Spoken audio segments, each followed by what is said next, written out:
Welcome to our quarter show, volume 23. This is our Jordan show. And what better way to have our Jordan show than the end of the year show as well? As always, I am your hostess with the mostest, aka Mr. Swiss Roll, the main event, the showstopper, Mello. And as always, I am with none other than my fellow co-host, who unfortunately is this week's halftime champion of the world, and he's gonna end, of course, 2020. What better way to end 2020 than him being champion? It just makes too much sense. Too much sense that he would be the halftime champion. I'm waiting It's for a line. The champion, the halftime champion. I want to hold my belt. I would like to hold my belt right now. Here you go. I can't wait to. Wow. I'm a line, everybody. Thank you so much for tuning in to the Four Quarter Show. And I am the 2020 halftime champion. Technically, not really. I'm just the one to end the year with the title. But it's not the only title I'm going to end it with. Technically, since we didn't have a show last week, we weren't, we had planned to have the Christmas Day games, and we had decided on some games. Technically, I'm not really, I'm the champion. I guess the game's right. So, here is the Christmas belt, the Santa belt, I don't know, the Happy Holidays belt, I don't know what we're going to call it. But here this one is. Boom. Man, look at that, looks nice, dude. Look at that. How does... Thank you. I will leave my comments to myself because I feel again I got duped, especially on Christmas. Y'all don't know what happened because we did it on ourselves, and I got duped. The Warriors duped me. So explain to everybody what you got for me. Well, because he asked, we were gonna do eggnog. The difference was what was a side dish. So, as a loser, I know this doesn't happen very often, but I went about my way and I created the quarter nog. Oh, and here it is. It's the quarter nog. Oh, good name. Okay, the quarter nog. We'll see how it tastes. Just by the smell of it, I know this is extremely strong. You can smell it from here. I'm not sure if anybody wants this recipe, but if they do, I will again post it on our Instagram, as always. And with it, let me get your cup, sir. Ooh, let me, and also, he asked for Santa cookies. Well, Christmas cookies. So we got the Christmas Santa cookies with the quarter nog. All right. So let me get your cup. Here we go. And then these are cups, Christmas gifts from Daphne, one of our best fans. Thank you so much for our amazing new Christmas cups. Look at that. Yes, I love it. These are our drinking cups. Skull. Let's get it. Or skull. Correct me however I'm saying that. I don't want to insult anyone. Yeah, he doesn't want to insult the Vikings, since he claims to be one. So while he pours me some quarter nog, let me explain to you how the Four Quarter Show works. This is the debate sports talk show where me and Melo debate sports for 4 quarters. Each quarter is 10 to 15 minutes long, and we debate different sport topics: basketball, baseball, football, whatever's into the news. And then we also have a halftime and an overtime. In halftime, that's where we gamble, wager on some games for that weekend, and the winner gets the halftime belt, as you just saw. And then overtime, we discuss everything but sports: movies, music, TV shows, whatever we want, anything that we want to watch, we want to talk about. So that is the Four Quarter Show. Cheers. Hold on, sir. We're missing a very important. Cinnamon. All right, while you do that, I'm gonna get the clock ready. Okay, cinnamon. Today is a very special episode, as Mello explained. It's the Jordan Show, right? And what other way to celebrate the 23rd episode today, a very special day also. Today's December 30th, we're celebrating our 23rd, having our 23rd episode. For those of you who are not aware what happened on December 30th, something amazing happened on this day many, many years ago. So let's cheers to this. Cheers. Oh boy. Prost.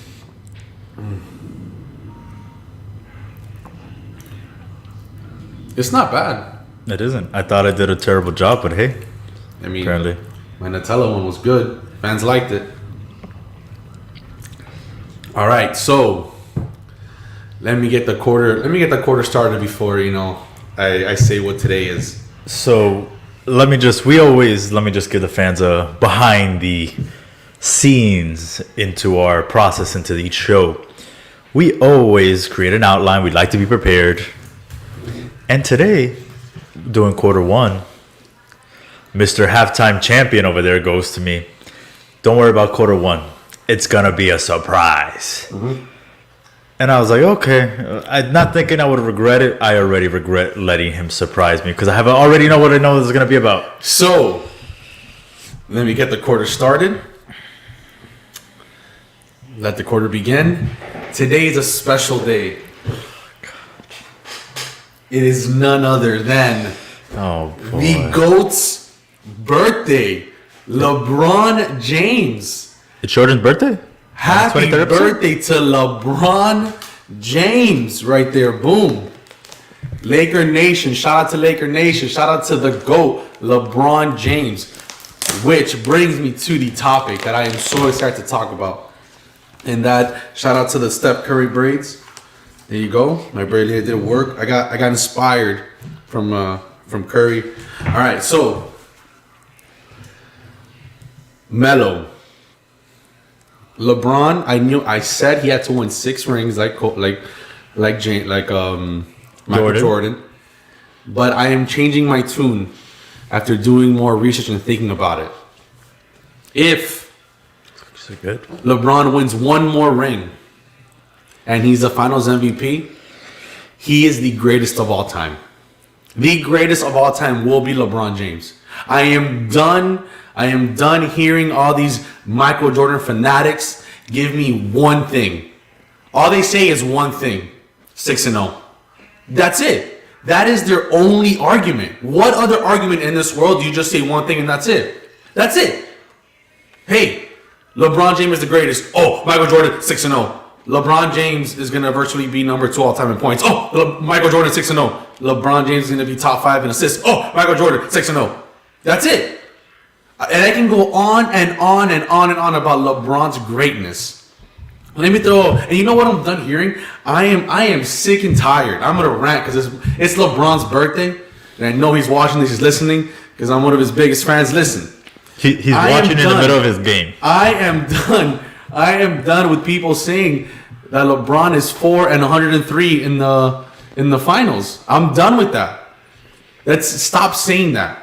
Michael Jordan played 15 seasons. He's 6-9. He's 6-9. Only because LeBron went to the finals, you're making it sound like a bad thing. Michael Jordan is 6-9. He won 6 championships. He failed 9 times. Then LeBron James's record is worse because he's got an eliminated plenty of times. And I agree. LeBron's record is still worse. But the point is, the ultimate thing is he never lost in the final. He's 6-0. Well, he's got swept multiple times in the playoffs. How are these things not talked about? It's just ridiculous. You keep saying 6-0. He's 6-9. He failed 9 times. If we did some sort of point system where second place gets points, and then depending on how you make it, we should do that. We should do a point system and see how many points LeBron James gets. You know, certain points get for being second place in the finals. The point is, LeBron is the greatest of all time. Kobe Bryant gets compared to Michael Jordan. Why? Shout out to Kobe. I love Kobe. Laker Nation, trust me, I love Kobe. My favorite player growing up was Kobe. You literally went from the Lakers fans loving you to right now you hating you. No, it's not that. I love Kobe. Kobe to me is one of the best players. But people want to compare Kobe's greatness. He has 2 Finals MVPs. I don't understand. Okay, I'm gonna stop you here because you're just ranting on, and I don't want quarter one to be about how LeBron is all great because you know what, LeBron is great. LeBron is, you know what? Let me rephrase that. LeBron is great, but he is not the GOAT. I'm sorry, he is not. You can say what you want. Oh, Jordan, all this and that. But Jordan has never lost in the finals. He's never gotten swept. Give me something else. LeBron James got swept in the finals. Give me something else. He got swept in the finals. Give me something else. Jordan has been. Bro, I don't care what you say. LeBron James has played more than Jordan, so obviously his stats are going to be higher. Consistency, but greatness. What else? Not consistent. Jordan went what? He went 2 years to go play baseball. Had he not gone, Michael Jordan probably would have won 8 in a row. And then what? He would have just been the greatest ever. If Kyrie doesn't get hurt, then maybe LeBron was in the championship. There's no problems here. No, he wouldn't have. They weren't going to beat the Warriors. You see, all I did was give you LeBron James' one ring in Cleveland has a huge ass asterisk because all I did was give you facts. The Draymond Green getting that technical that LeBron James basically caused was ridiculous, and then him getting kicked out of Game 5 that killed Golden State's momentum. Here we go. LeBron James is great, but he is not the GOAT. Talking about LeBron James, talk about Jordan. LeBron James is Jordan the greatest, and you started off correct. LeBron James wins 2 more rings. He's the Finals MVP 2 more times. No. He's the GOAT. If he wins 1 more, I'm sorry, I'm not impressed. Why isn't Bill Russell the GOAT? 11 championships. Why is he the GOAT? Yes. Oh, exactly. You see, it's a different era, man. You want to say what you want, but Jordan's competition was so much more harder than LeBron's. Okay, so now you're blaming eras. This is ridiculous. I'm just saying the competition was a lot tougher. If LeBron James went up against that Celtics team that Michael Jordan went, LeBron James wouldn't sniff the second round. LeBron James would make all those players better, and they would at least win a freaking ball game. No, he wouldn't. Who was he going to make bet on Your boy was too busy getting swept. Who was he going to make bet on the team? Getting swept. Who was he going to make bet on the team? All of them. LeBron James would never score 63 or 61 points against the Celtics. Because he was busy making his teammates better. He would have made sure other people scored, got everybody involved, and won 1 game, maybe 2 games. That's LeBron's greatness. No, he would have not. He would have not. He would have got his triple-double in a loss. Because that's what he does best. Triple-doubles and losses. Because he has plenty of those. It ain't like Jimmy Buckets who gets triple doubles and dubs. He doesn't do that. Happy birthday, LeBron James. You were the greatest of all time. You don't need to win 2 more. 1 more, you're solidified as the GOAT. Just 1 more. Not. That's going to be 5 championships, 5 finals MVPs. And you know what? If Michael Jordan is so goddamn great, why did he start crying? Oh, Phil, I want you to coach me. Phil, why? What? Why is he so emotional? Why can't he get another coach? I don't get it. Because unlike LeBron, don't answer Michael Jordan. I'm asking you about Jordan. Perfect. Unlike LeBron James, he doesn't think that he's better than the coaches. He actually gets coached. LeBron James, he thinks he's the grandest of all. That he gets coaches fired for having winning records, for taking them to the finals. So don't give me this. LeBron James wants to be everything, and you know what? That's exactly why he's come up short so many different times. Listen to your damn coach, LeBron. That's not why LeBron came out short. Answer the question. Why was Michael Jordan so emotional? Why did he never win with another coach? Because he didn't have... his coach was there the whole time. His coach was there the whole time. His coach finally left. Why did he retire? Why was his ultimatum, if you don't sign my coach, I'm retiring? Why? You're so great. Go in with somebody else. Show us. And then when he finally came back to the Wizards... Michael Jordan was dealing with a lot of issues at the time. And you were a bum. He was a bum. I'm sorry. He was what, 40-something scoring? What, 50? Listen. I am always in the beat. Who was on that Wizards team? If Daniel Jones, you're in the field, you better show up and play. Why does this guy go to Daniel Jones? You better be in the field. Why does this guy go to Daniel Jones? Let's talk about Tua. Shout out to the Cowboys. Nah, you have that perfect. You have the mic perfect, so it blocks that nonsense. Okay. I'm sorry. He's not the GOAT. Happy birthday. You can say whatever you want. People could bring up all these stats that they want. He's not the GOAT. It's a different era. I'm sorry. Different era. Eras has nothing to do with it. Of course it does. It's on LeBron James' competition. Once again, is you not have the same. yet to give me anything besides 6-0. LeBron has 3 championships with 3 different teams, 3 different Finals MVPs. Has led losing teams to winning records. When he leaves teams, they become losing teams. When Michael Jordan left the Bulls, they almost made it to the finals. They were a foul away from the finals. That's how great that team was. They didn't even need Michael Jordan. But did they make it? They were a foul away. The Miami Heat, after he left, almost made it to the Eastern Conference Finals. They didn't. Yeah, because Chris Bosh But what happened about Pippen made it to the Eastern Conference Finals and they were foul away. They almost made it. That's how good. Listen, this narrative that they keep playing on LeBron James, Michael Jordan. Michael Jordan never went to a game 7. Michael Jordan didn't need 7 games. That's so ridiculous. Michael Jordan didn't need 7 games. He got it done when he needed to. He took the game winners when he had to. So did Steve Kerr. You're right. So did he. So what's the big deal? So LeBron James had Kyrie. LeBron James had Kyrie. I know. And I'm a big proponent on his teammates. What's LeBron's most clutch, let's say, game winner in the finals? Most clutch player. None. In the NBA right now. Yes, he's not. Yes, he is. No, he's not. Damian Lillard is more clutch than LeBron James at this point. Speaking. Kyrie has that one game-winning shot in the playoffs. One. That's it. Damian Lillard is more clutch than LeBron James. LeBron has more clutch shots made than Damian Lillard. And you know exactly everyone knows how I feel about. Check the stats. Check them. You see, people refuse the stats to lie, look at bro. stats. Because people you want to know why the stats lie? Because I've seen this. People are like, oh, the stat that gets brought up is like, oh, in the last 34 seconds, LeBron James has made the most shots of any other player in the NBA. Yeah, because you're counting 34 seconds. LeBron James, they can be up by 30. And LeBron James is going to make a shot with 20 seconds left. That goes into that stat. No. That stat right there is misleading. No. There's a stat. No, there's a stat that was and said. You want to know? You're being a liar. Stop. I'm not being a liar. Go ahead. Another thing. Michael Jordan is not afraid of taking free throws. He's not afraid of being the guy. LeBron James is afraid of the free throw line. That is his biggest fear. So it's not missing a shot. It's getting to that line where, hey, you're getting a free shot. So that makes you the best of all time. It has the least pressure and the man crumbles. So that makes you the best of all time. It's a reason for it. It's a reason for it. So you just said false information. The stat that I'm referring to is when it's to tie the game or to win the game. LeBron has the most clutch shots made in the playoffs than any other player in the NBA active right now. Yeah, that's one. And that is one. Against what, the Washington Wizards with Gilbert Arenas? So now it matters what team it's against. This is ridiculous. And you see, it's always excuses. No excuses. And the second thing, fine. You want to talk about Michael Jordan's a better free throw shooter? LeBron has scored more overall points. LeBron has more assists. LeBron has more rebounds. LeBron has more everything than Michael Jordan. LeBron James has played in more games. Well, that's consistency. Yeah, but you have to take into account how many seasons Jordan played and how many LeBron has played. But you see, that's stupid. It's not stupid. It shows LeBron's longevity. Yes, it does. Jordan could have kept playing. He didn't want to. You know what? I guarantee you, and we've done this before when we talk about the Hall of Fame. For baseball, I guarantee you that if we just do 15 seasons of LeBron James, he still statistically has more rebounds and assists than Michael Jordan. He's I'm sorry. How tall is LeBron James? 6'9"? I know what I just said. So now it matters how tall he is. How tall is Westbrook? Doesn't matter. Yes, it does. Look, you're giving me height. I just gave you Westbrook. If Michael Jordan is so good, get the rebound, get the assist. That wasn't his job. So because LeBron James is 6'9", who has Westbrook had on his team that's supposed to get the rebounds? Steve Adams.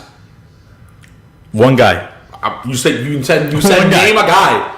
One guy. Now you said name a guy. One guy that he's played what, 2 seasons? You said name a guy. Okay, you see, I name you a guy. The point is, everyone just says 6-0 for Michael Jordan. I'm tired of that. I need more. I just gave you more stats that aren't just 6-0. Yes, 6-0. You didn't give me any stats. You said he was a better free throw shooter. Wow, good job, Michael Jordan. He never needed a game 7. You know what, Michael Jordan, you're 6'6". You should be a better free throw shooter. The guy's 6'9".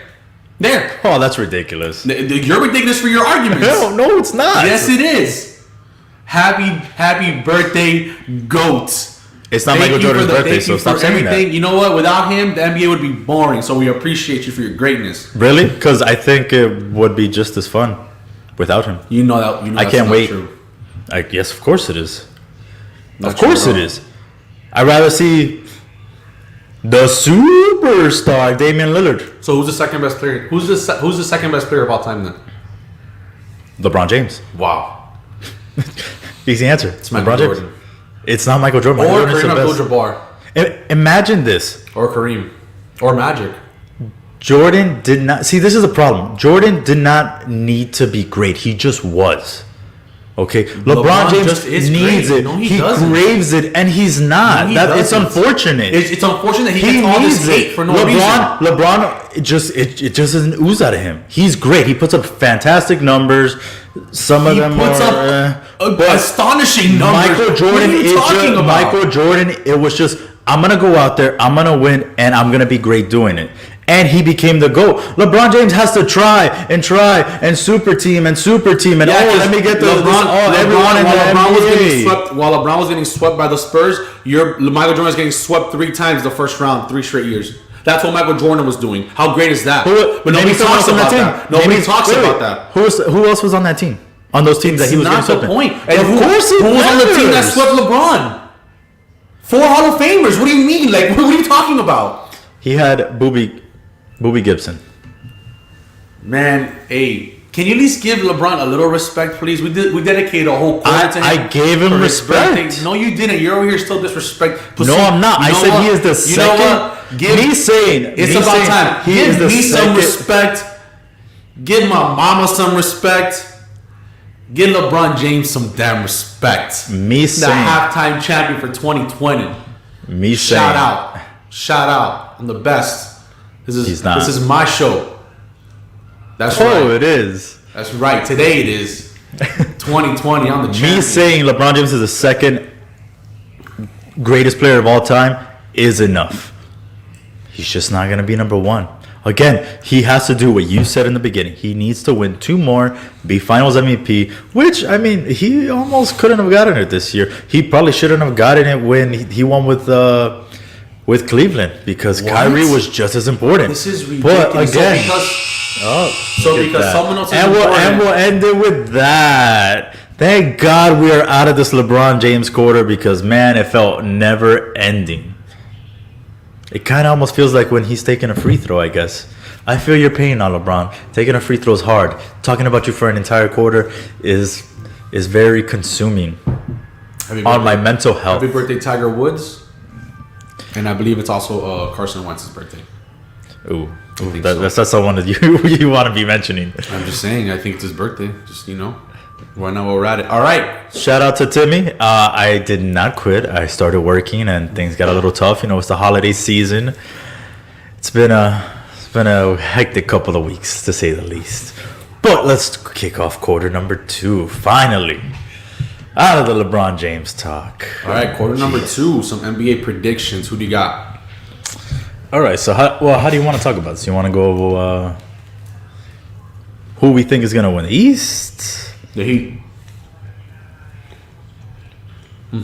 Okay. I guess you didn't see that whooping the Bucks gave them. Although Miami wasn't playing. It doesn't matter. Of course. It doesn't matter. What was Jimmy? I love myself some Biscayne buckets, but buckets could not. They lost by 47. Listen, 47 points. Jimmy Buckets was not going to score that. Listen, Milwaukee is dominating in the regular season. I don't care who you put around them. When it comes down to the playoff game, where the game changes, the Bucks have shown me nothing. Why is this going to be any different? Because they're not in a bubble. You have to travel places. It's a lot different. I've seen the Bucks lose bubble, no bubble, outside, inside, my crib, your crib. I see the Bucks lose everywhere in the playoffs. I'm not gonna bank on anything. All right. Well, let's go off on what we think here. I have what we predicted here. Okay. So, everyone, if you guys want to see it live, you want to go to popculturepros.com. It's right there, 2020, 2021 NBA predictions. You got us two, plus other gentlemen from the site.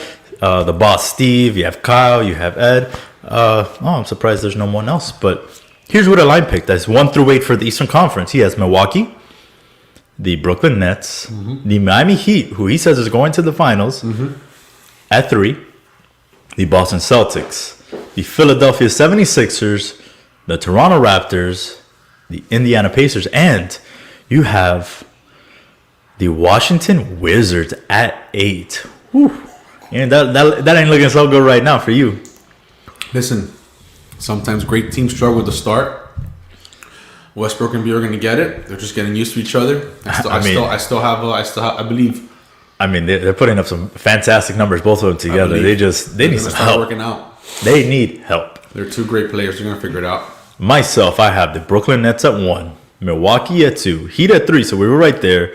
Celtics at 4, we have that the same. Then I have the Raptors at 5. I actually had the Wizards at 6.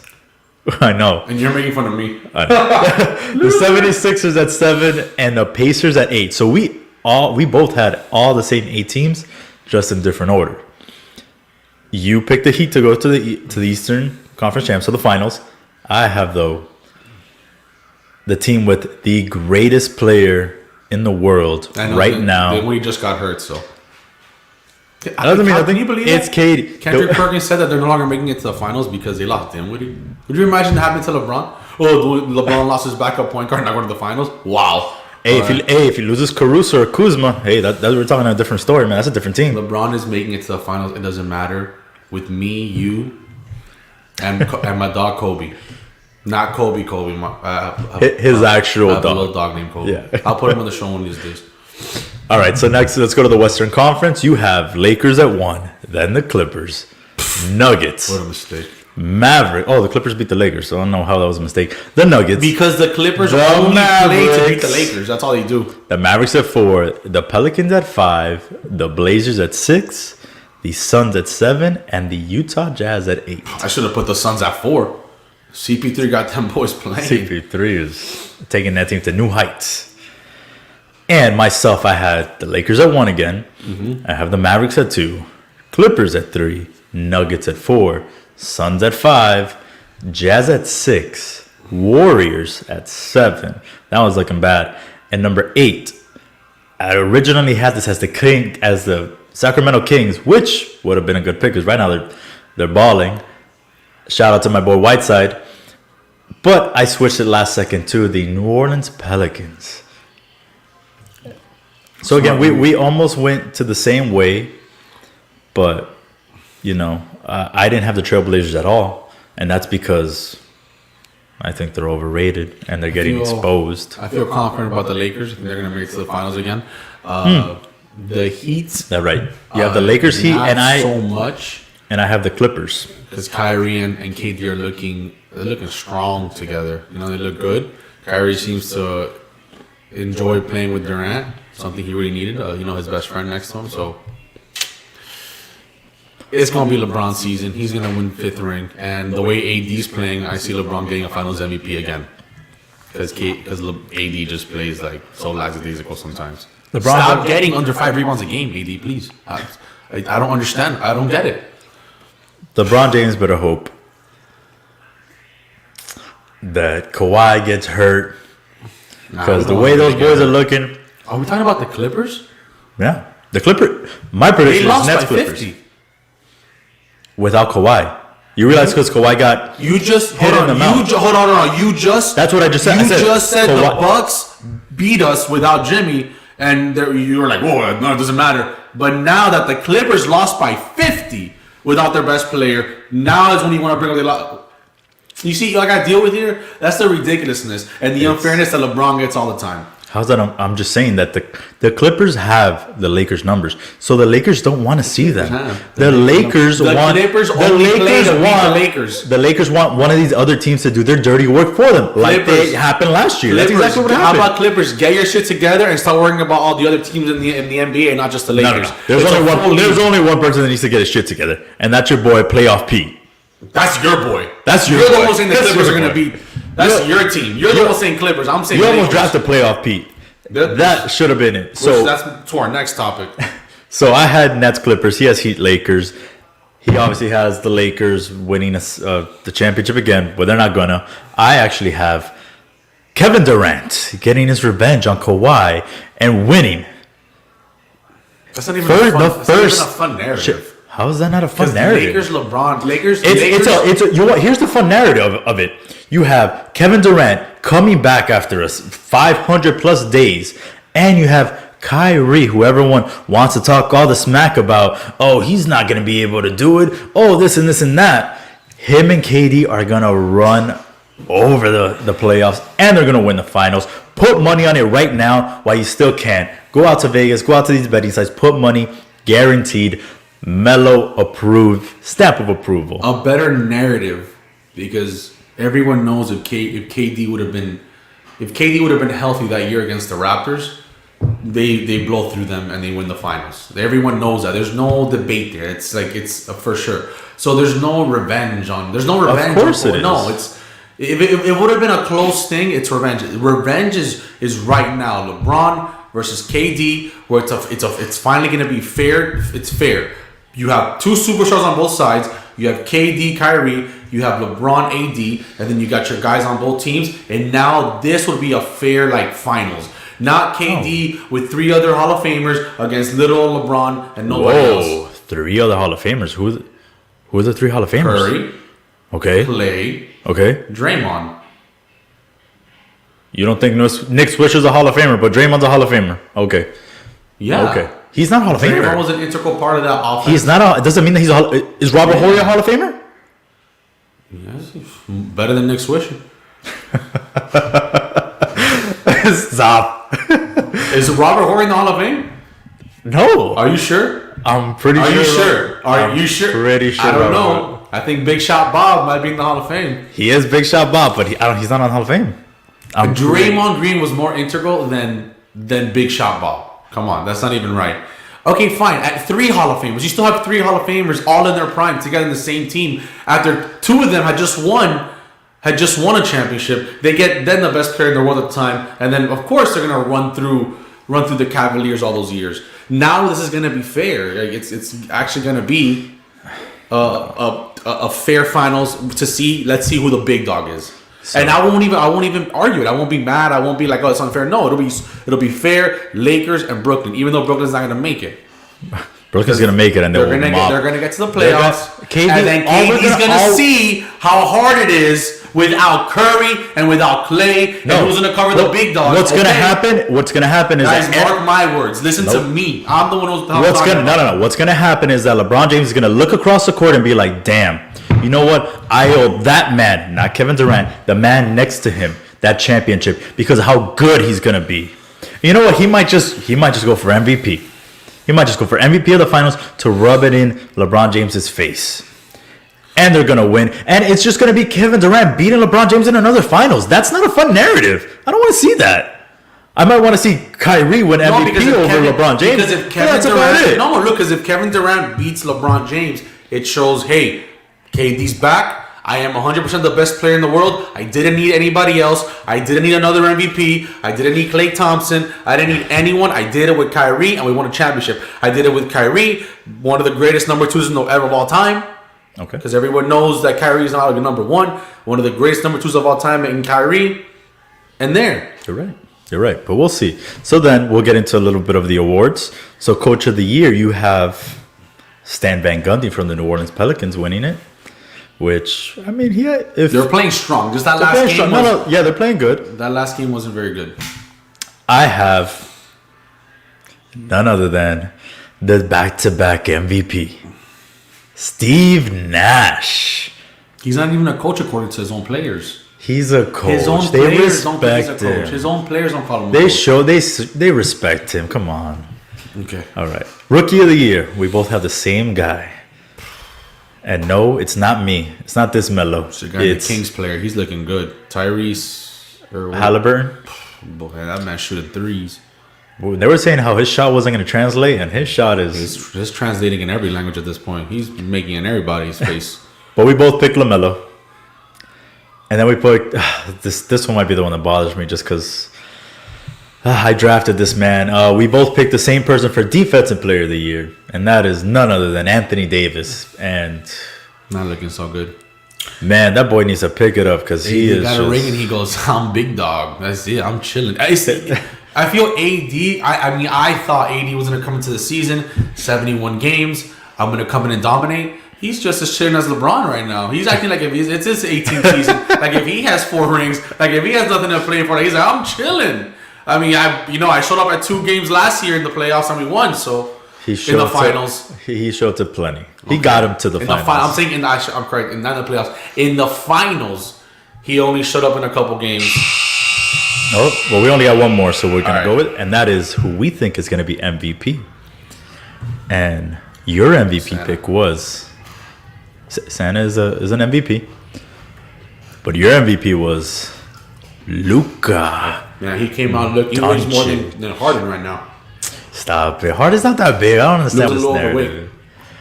And I picked none other than the greatest player in the world right now. And he came out hot. He's been hot in all his games. That is none other than Kevin Durant, and he's going to prove it this season. Yes, I'm going Brooklyn all the way. And it's halftime. Yeah, that's the end of quarter number 2. And before we actually go, I just want to, we talked about Big Shot Bob.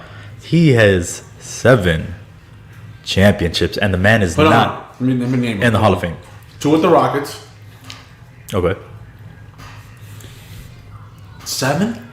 Yes, 7. Jesus Christ. 3 with the Lakers?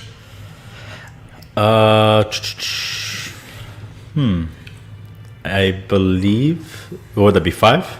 Yeah. And then 2 with the Spurs. I wish I can tell you because this is not helping me out here. All right, I'll check it out myself because Miller doesn't know what the hell he's doing. No, it's just that I looked it up. I looked it up on Week in Week. He's not helping me out. It just told me 7 championships in 16 seasons. Which, how is this man not in the Hall of Fame? Anyway, we're moving on to halftime. Let me get the banner up, and we're at halftime. I know it's very strange not to see Melo with the halftime championship, but hey, Man, I'm good. it was that. It was. I know it's 2 with Atlanta. I mean, not Atlanta. Houston. I got it right, yeah. A 2, 3, and 2. I'm all right. 94, 95, 2 with Houston. From 2000 to 2002 with the Lakers, and then 2005 and 2007 with the Spurs. Wow. Big shot, Bob, man. He's the answer. And it all. I feel like I'm pretty sure, right? Each one of those, he made a clutch shot to win the game. Anyways, I know it's strange to see Melo without the halftime championship, but that just means 2021. We're gonna start off the year with Melo as a halftime champion.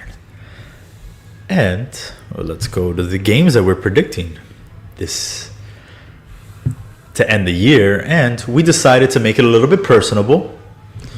We're only picking 3 games, so we're back to the OG format.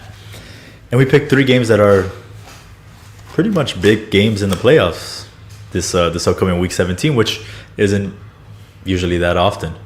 We have the Miami Dolphins versus the Buffalo Bills. We're going to show the Buffalo Bills who the real team is in our division. The New York Jets? What? Luckily, Josh Allen's probably not going to play the whole game, so I'm banking on us winning. You have this. Well, I don't know why you think that. He's going to play the whole game and they're going to win and secure the second seed. He's not. They're going to. Yes. He's going to secure the second seed. Miami. Here's my prediction: Dolphins aren't winning this game. Dolphins are not only going to win the game, but we're making it to the playoffs, baby. Well, we'll talk about that in quarter 3. You know why? Because we have the best closer in the game. We have the best closer in all of sports. It's magic. Call him. Call the bullpen. Call the bullpen because we got Fitzmagic. They're ready and waiting. Nonsense. We're gonna go to this quarter 3 for this one.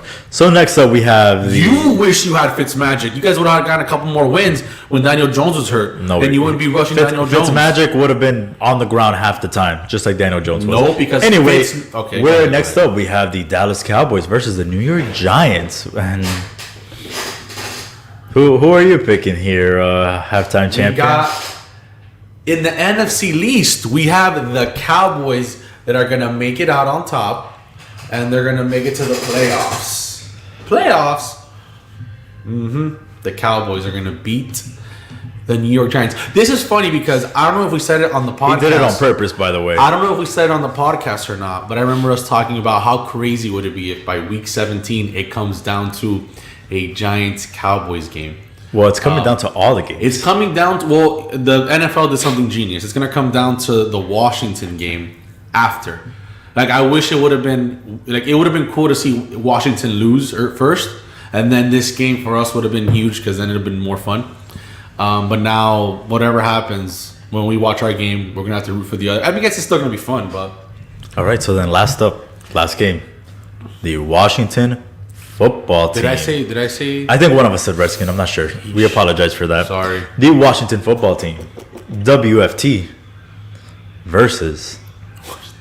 Yeah. How did I never think about that? That'll be such a cool logo to make. the Washington football team versus the Philadelphia Jalen Hurts Eagles. That's going to be an interesting one. And the funny thing is that are the Eagles are they eliminated? Yes, they are. They're out of. Okay. They only have. So it's they're just 4-8 or 1 or something. I thought like the tie somehow was going to keep them in it, but I guess I was it's not wrong. because they don't have enough wins. Even if they win, that's 5, and then someone else is going to have 6. Okay. I checked that. So So the it's just- tie, I think. Who did they tie with? The Bengals. Wow. So if they would have won that game, It would have been. it would have been a shit show. It would have come down to who has the most division wins or something.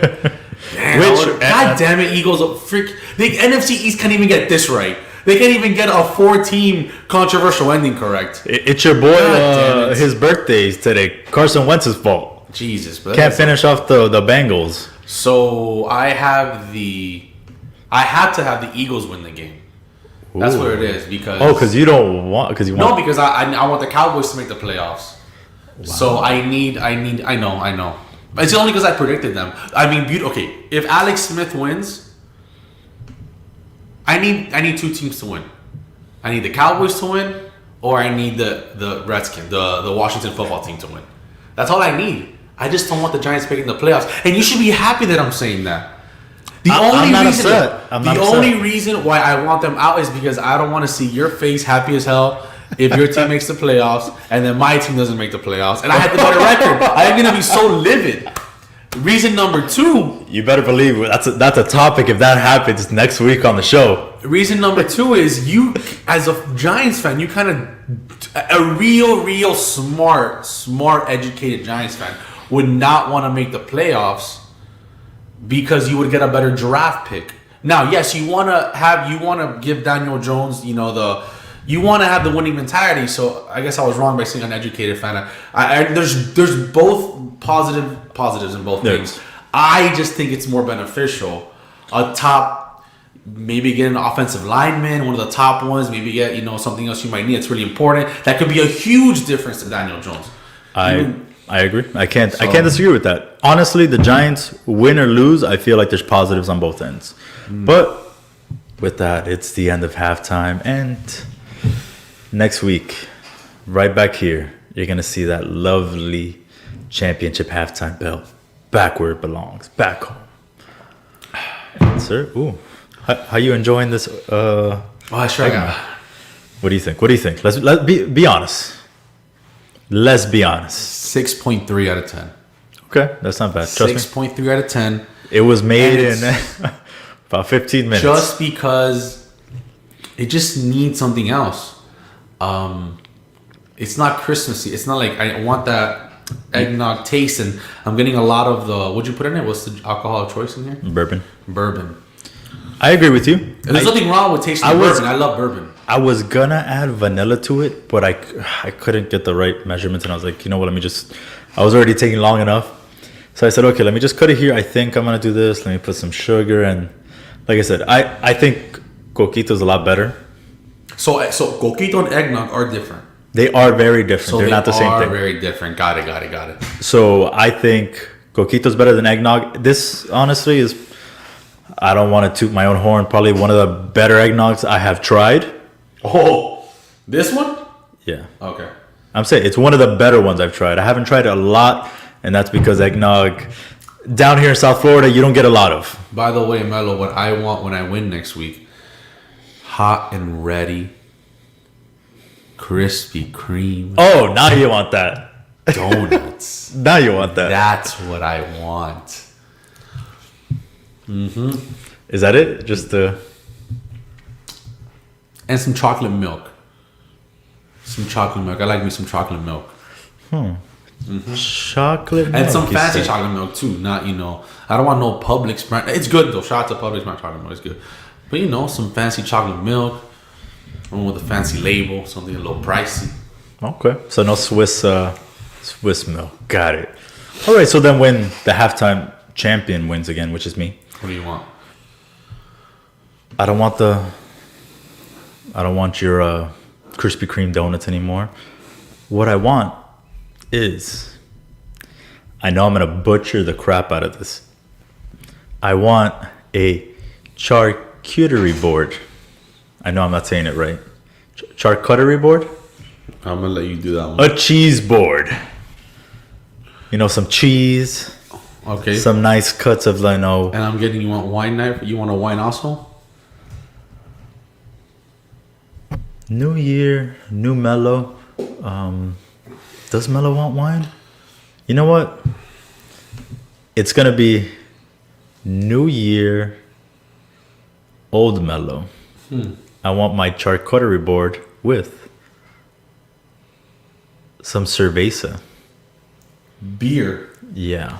Now, when you say cerveza, is that saying that you want like Spaniard cerveza? Or you want some Corona or Some Modelos. I'm gonna give you the choice. okay? The only thing I'm gonna say about it is I do not want an IPA unless it's a Broken Skull IPA, and we ain't getting none of those anytime soon.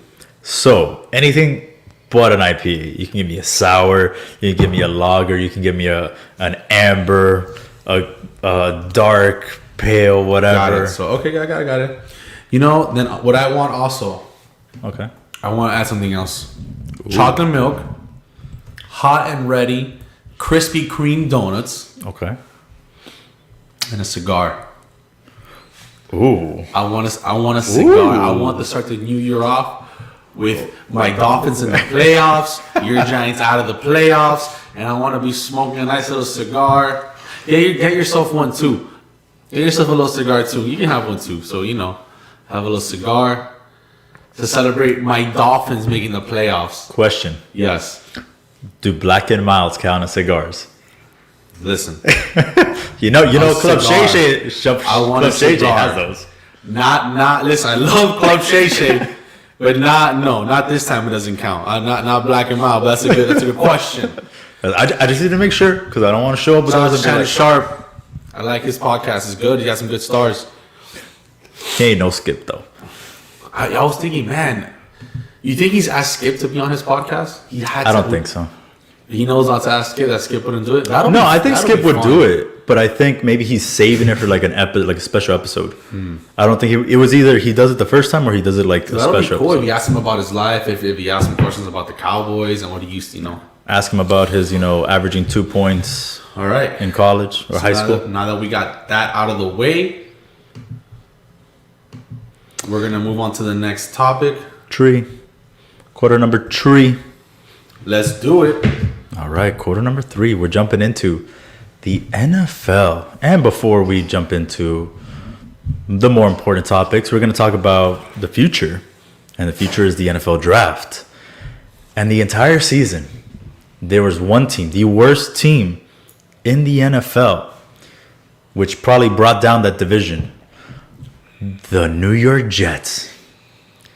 They won back-to-back games. They messed up their number 1 pick at Trevor Lawrence, and now they're pretty much stuck with Sam Darnold, and they're going to get the second pick because the Jags are going to draft Trevor. You're drafting Trevor Lawrence at 1. Thank you, Jets. Thank you so much for doing that. I really, truly appreciate you. Because I would have hated to have Josh Allen and Trevor Lawrence in the same flipping division. That would have been a disaster. But thank you so much. So that's my thank you to the New York Jets, to the organization, and to both shitty football teams that play for New York. In the same stadium. Is there another stadium that has that many losses this season? Because I think the Chargers and this is And the actually Rams? funny. I think you think you're in the stadium that has the most losses this season. You are the losingest stadium. You guys just play in a loser stadium. Jesus Christ. Congratulations. So Jags get number 1 pick. Trevor Lawrence gonna bring Jags, us, not Giants. Sorry, you wish the Giants were getting Trevor Lawrence. I do. You wish the Giants were getting Trevor Lawrence. That's gonna be interesting. So you're gonna have Jacksonville get a little more popular with Trevor Lawrence. You got Tom Brady in Tampa. That division, if you think about it, if Trevor Lawrence goes to Jacksonville, you have Trevor Lawrence, you have Deshaun Watson, you have Phillip Rivers, and you have Tannehill, all in one division. Oh, you're talking about the divisions. Yeah, all in one division. Yeah, That's but pretty going to be stacked QB division. I agree, but the Texans need to find the right culture there because J.J. Watt does not want to be there. Begging to be traded. You guys J.J. Watt is going James Harden. Go watch J.J. Watt videos about what he's saying, and he is over it. I mean, he's being a professional the way he's doing it, but he's pretty much saying, "I do not want to be here." He's dissing he's not dissing his teammates. He's dissing the players who show up unprepared. But wow, J.J. Watt does not want to be there. You're right. That's going to be a nice division there with quarterbacks. Well, Phillip Rivers is done, man. I think they're gonna trade for something. I think they might trade for Wentz. I wouldn't be surprised if the Jets quarterback Sam Darnold, he might be available, but they're gonna get rid of Adam Gase after this week's game, so he's gonna get fired. Rumor has it he might go to the Patriots. Yeah, he might be the quarterback. No, there's not. The quarterback coach of the Patriots. Yeah, Bill Belichick said recently he thinks that there would have been no better coach for Sam Darnold than Adam Gase. So interesting, he said that. But I am excited. This football year was exciting, you know. Unfortunately, COVID did mess up a lot of opportunities for teams, but we had a good season. The NFC least. You know, all the storylines on your division was just the craziest, honestly. I appreciate that. I appreciate the Bills. I don't know if we're doing an in summary of the season right now, but the Bills were my biggest surprise. Do you have the biggest surprise for you? I would want to say the Browns, but no, maybe Arizona. Arizona was a team I didn't think was going to do that great. Odell went down. I knew he was going to be great. If anything, I thought Baker was going to win with the four guys they played that they got from the parking lot since the whole team got COVID. Literally, they were practicing in the parking lot. I'm not even making a joke. He's not in the hotel parking lot in the freezing weather. I honestly thought Baker's just gonna go ahead. We're just gonna give it to anybody, and then logic hits you. It's literally four guys in the parking lot that were practicing plays. This isn't flag football. You can't just get four guys. And so I'm sure a lot of people thought the same way you did and made a lot of bets that the Browns were gonna win. Yep. So with that, we had another big storyline which I tweeted about it. You can check that out on our Twitter down at the bottom at the 4 Quarter Show, and that was the Miami Dolphins doing something very, I guess, Miami Dolphins-esque, and that is benching Tua. I'm not even going to try to say his last name. Tua for the second game after they were losing for Fitzmagic. I think you're just trying to kill Tua. At this point, you're killing his confidence, his self-esteem. If I'm Tua, I'm like, damn, bro, this team that just put me in here thought they believed in me. They really don't believe in me. They think I need a closer. I need a Mariano Rivera because I can't get the job done. That's huge. And for a young quarterback, especially someone like Tua who hadn't played in over a year, who came back from a severe injury, who was drafted so high, who had a lot of hope in this organization, the organization is showing exactly what they did every other year. They don't believe in you. They don't trust you. And that is detrimental to a young quarterback. And I think the Dolphins are doing them a disservice doing that. You either are making a race. They should have never brought him in because you're trying to make a playoff push. Then stick with Fitzmagic. He wasn't losing. He was winning you games. To put into it, you say, okay, we're looking towards the future.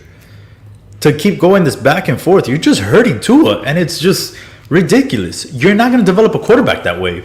You're going to get into next season after you guys get eliminated. Tell me more how to develop a quarterback, man. I'll tell you exactly. Look at Eli Manning. Daniel Jones is regressing.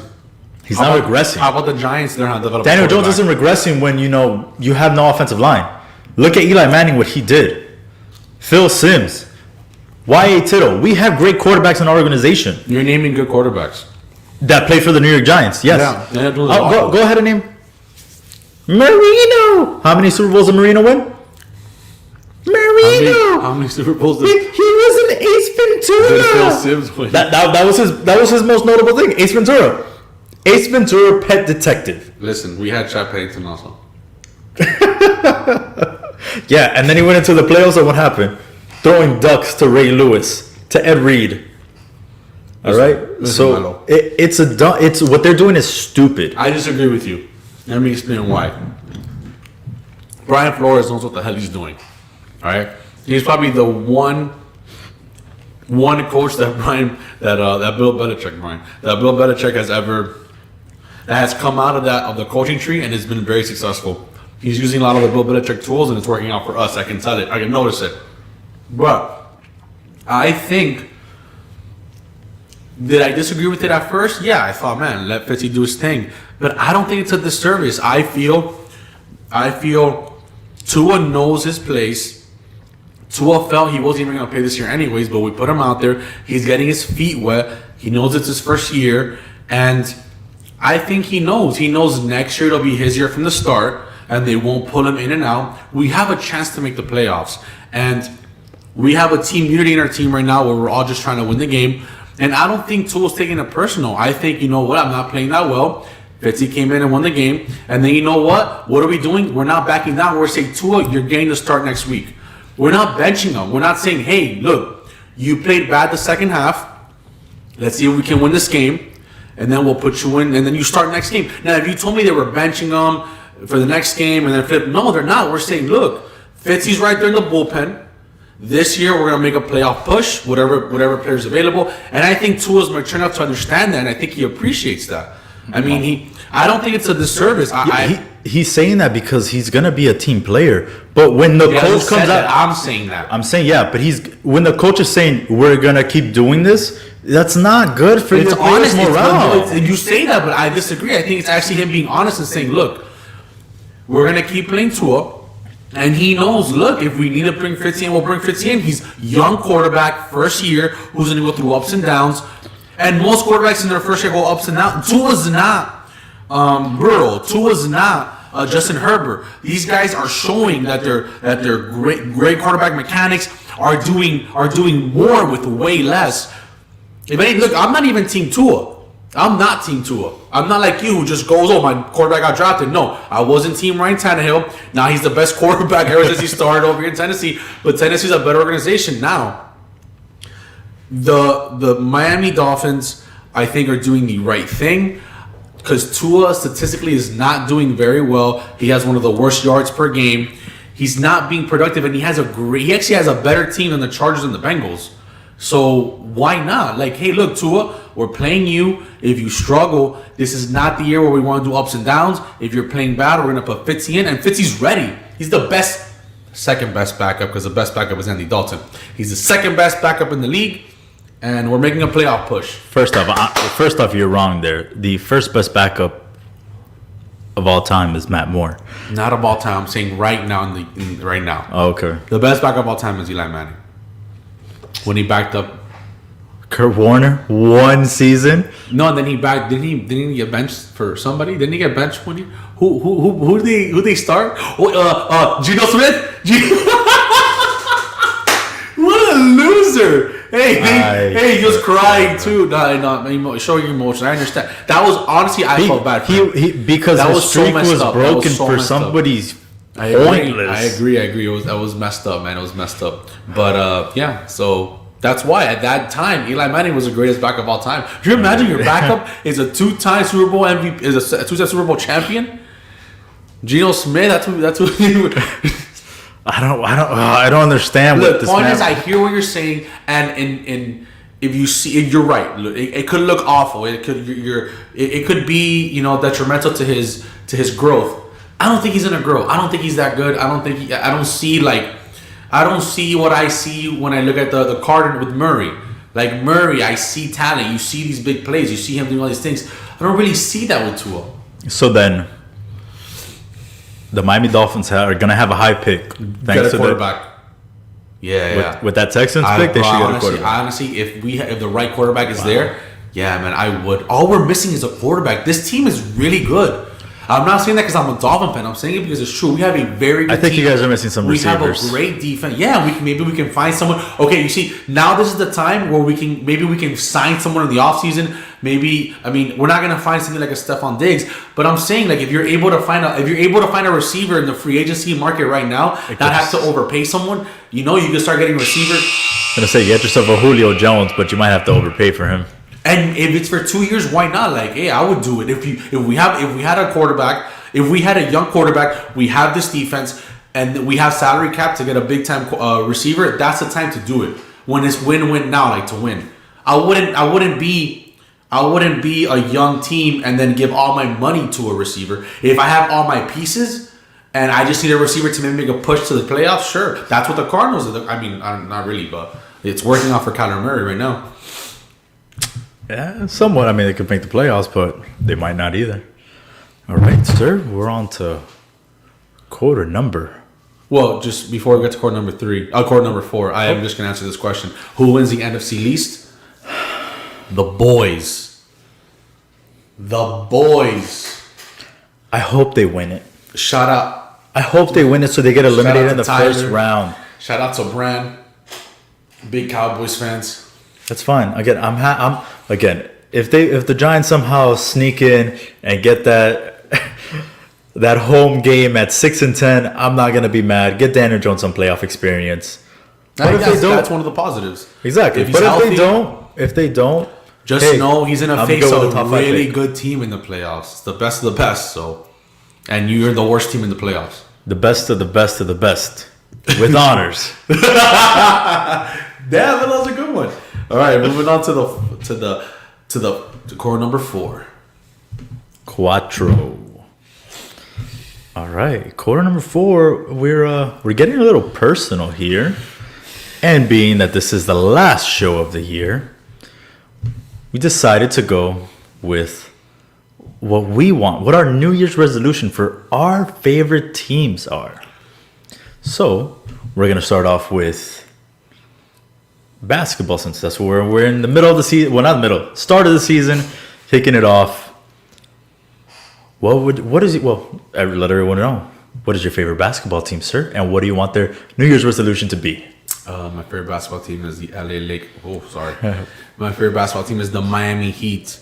And my New Year's resolution is that we obtain the best basketball player, James Harden, baby. Bring the beard to Miami. Trade everybody.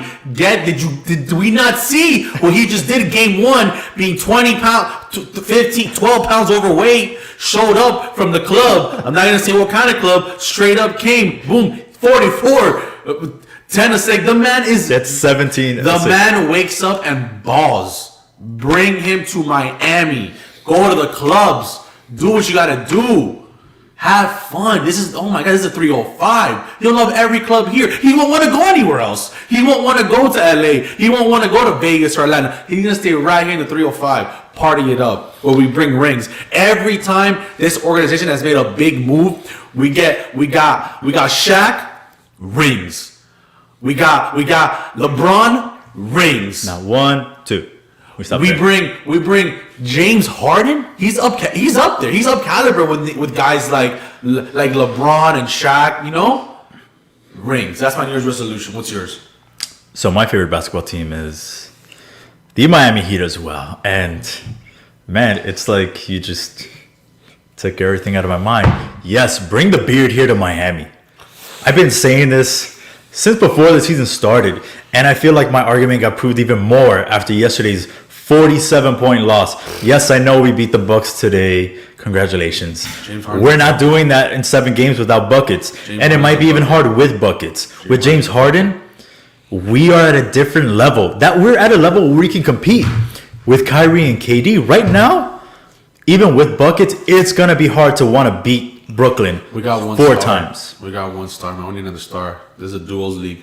What happened in the finals proved that buckets needs help, and yes, Bam is some help, but man, you can't compare Tyler Hero and Duncan Robinson to what James Harden is going to bring you. That's what buckets needs. He needs a guy who he doesn't have to take all the load. And that's what James Harden is going to do for you. James Harden, with a bunch of bums, had 44 points and 17 assists and almost won the game. The next game, he had, 34? And I think it was like 7 or 8 assists. Mm-hmm. What he's doing with a bunch of bums, because that's what Daniel House is, that's what PJ Tucker is, that's what everyone else on that roster is, except with the exception of Wood. They're a bunch of bums. Golden State might go after him. I think Golden State does it. Thinking about trading your boy Oubre. They want to trade your boy Wiggins, and they want to trade my boy Draymond Green. And they want to make it a big 3 of Curry, Harden, and Weissman.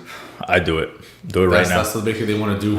I don't know what this... I'm sorry. All these pictures of James Harden coming out overweight, we all know these are photoshopped. You don't understand? Hey, Philadelphia, trade Ben Simmons. I don't understand. No, I don't want to trade Ben Simmons. Why? You keep losing with him. He can't shoot. He shoots bricks. He's just as good as Paul George. And Paul George is better. Trade this man. Get James Harden. I don't understand why people don't want James Harden. It's the most mind-boggling thing. As a GM, who do you want? Who do you want? Yeah, sure, take him. I want James Harden. That's it. Honestly, I don't understand, at least the Heat stance. They didn't have a problem giving away basically 3 of their key pieces at the time: Lamar Odom, Brian Grant, and Caron Butler for Shaq. All right, James Harden is a Shaq type of player. I don't understand where this is coming from. So just do it, Miami. Do it for the fans. Make us happy. Former MVP. Moving on to the next one. We're moving on to NFL. So, what's your favorite NFL team? My favorite. Can you show the shirt you have on so that everyone knows? Everyone knows what? Who's in a shirt? That team sucks. Okay. It is none other than the New York Football Giants, the G-Men, the Big Blue. You're the worst quarterback in the division. We don't have the worst quarterback. We don't have Carson Wentz. Well, Jalen Hurts is better than. We don't have Carson Wentz. That's all I care about. I'd rather have Colt McCoy. I'm surprised you weren't going to say Dwayne Haskins. Because he's not in the division. He's not on that team anymore. Playing them off the waivers. That's crazy. Well, my New Year's resolution for the New York Football Giants is that Daniel Jones get better. Jesus Christ. Daniel Jones, here's the thing. Daniel Jones, this is actually it. My real New Year's resolution: fire Gettleman. Wow. Fire Gettleman, get something in the draft, and let's see what Jones does for you. Because again, like I said, I'm done defending him. Next year, I will criticize the crap out of him with what happens, what we do in the draft. After we get rid of Gettleman as a GM, they need a whole revamp of that organization, like front office, so that they can get better. And with that, if we get some offensive pieces, an offensive line for him, we get Saquon back healthy. We get him another receiver somewhere in like the 2nd or 3rd round, like a DK Metcalf. Great. That's what Daniel Jones needs. And I'm okay because Eli Manning had his little doubts at his first 3 seasons. So, hey, Daniel Jones, this is your season to prove everyone wrong. Prove the gentleman across from me wrong. Eli Manning was drafted 1st overall in the draft, and nobody said, what? He got out of booze because he didn't want to play at the Chargers at the time, little history. But it wasn't a surprise that he was drafted 1st overall. It was a surprise that your boy got drafted 6th, 7th. It's still confusing. Well, we looked at that draft earlier, and he was the 2nd best quarterback in that draft. So that's not what we said. He was the 2nd best quarterback. And you still could have gotten him there in the draft. Besides the point. All right, so my favorite football team is the Miami Dolphins. Wait, it's not the San Diego Chargers? And they're in LA now. Oh, sorry. I forgot. And my New Year's resolution is draft a quarterback. All we need is a quarterback. That's all we need. Brian Flores is going to be our coach for the long haul. I believe that. I believe he's bringing a great culture. He knows what he's doing, and we're gonna be fighting with the Bills for the next couple years. And all we need is a quarterback. Whoa. We will. Honestly, we're gonna be a tough team for the next couple years. I think Bill Belichick might be done. I think that was all because of Tom Brady. I'm starting to believe that. He had 8 players missing. I feel that. I think it was all Tom Brizzle. But with that being said, get a quarterback. Look, I hope Tua proves me wrong. And if Tua's the quarterback and he starts playing well and he shows me what it is, oh my God, no. Yeah. Do it, Miami. So with that being said, Dolphins, just let's get a quarterback. We have the third pick. Let's make some magic happen. Carson Wentz to the Dolphins, and then you guys should draft. Look at that, it's perfect. Draft a receiver, get Carson Wentz to the Dolphins. Hey, and you're good. You guys will be peachy there, sitting at 2-3. All right, what's your favorite baseball team? On to baseball now. My favorite baseball team. You know what? My favorite baseball team is the New York Yankees. However, I have the last couple of years got a soft spot for the Marlins because of my grandfather and things like that. But I'm still going to go with the Yankees. My New Year's resolution for the Yankees is Giancarlo Stanton, stay healthy, mother effer. Oh, you sound like a Miami fan. Come on, man. Like, I can't, like, I don't understand it. You're getting paid so much money. You're DHing. If you were in the outfield every single day, I would understand. Hey, you might have, you're not healthy because, here in Miami, they basically ran you into the ground. You got hit with a baseball in the face and they still expected you to keep going out there. Stanton, I want you to stay healthy, man. I feel like you in the lineup, yes, we need pitching, like Timmy just said. But I feel like, man, you need to stay healthy. For me, it's Stanton needs to stay healthy. And if Stanton's out there, man, in that Yankee Stadium, his fly balls are just going to be home runs every single time. And I think he can easily go for 50 there. He just needs to stay healthy. And that's all I want, Stanton. Aaron Judge gets hurt too, bro. Yeah, but Judge is actually playing out there. It's understandable. Judge is playing out there. Okay. Stanton doesn't play out there. He's literally DHing. That's the point I'm trying to make. Like, how do you get hurt? And all you got to do is swing the bat. You're not running. You're not doing like running in the outfield, chasing fly balls. You're literally just batting, and you're getting hurt. My favorite baseball team is the New York Marlins. I thought it was the Dodgers. You're like surprising me today. I love the New York Yankees and the Miami Marlins. I grew up in Miami, so I love the Marlins. But my dad is from Cuban descent, and he loves the Yankees. So fortunately, since the Yankees are in the American League and the Marlins are in the National League, I'm able to root for both. But when it comes to the finals, I root for the Marlins. So with that being said, I'm going to say the Marlins.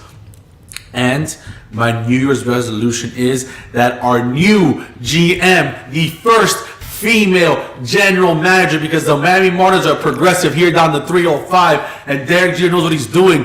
Mrs. Kim New, she knows what she's doing. She's going to be the best GM in the game. Show us why you have played. You have worked with the Dodgers. You have worked with a couple other organizations, and we hired you for your amazing knowledge, your skill of baseball. Make the right decisions. Keep moving the Miami Marlins forward. And we made the playoffs. Let's consistently, just every year, keep making it and making it. So this year, my resolution is make the playoffs, because when Miami's in the playoffs, anything can happen.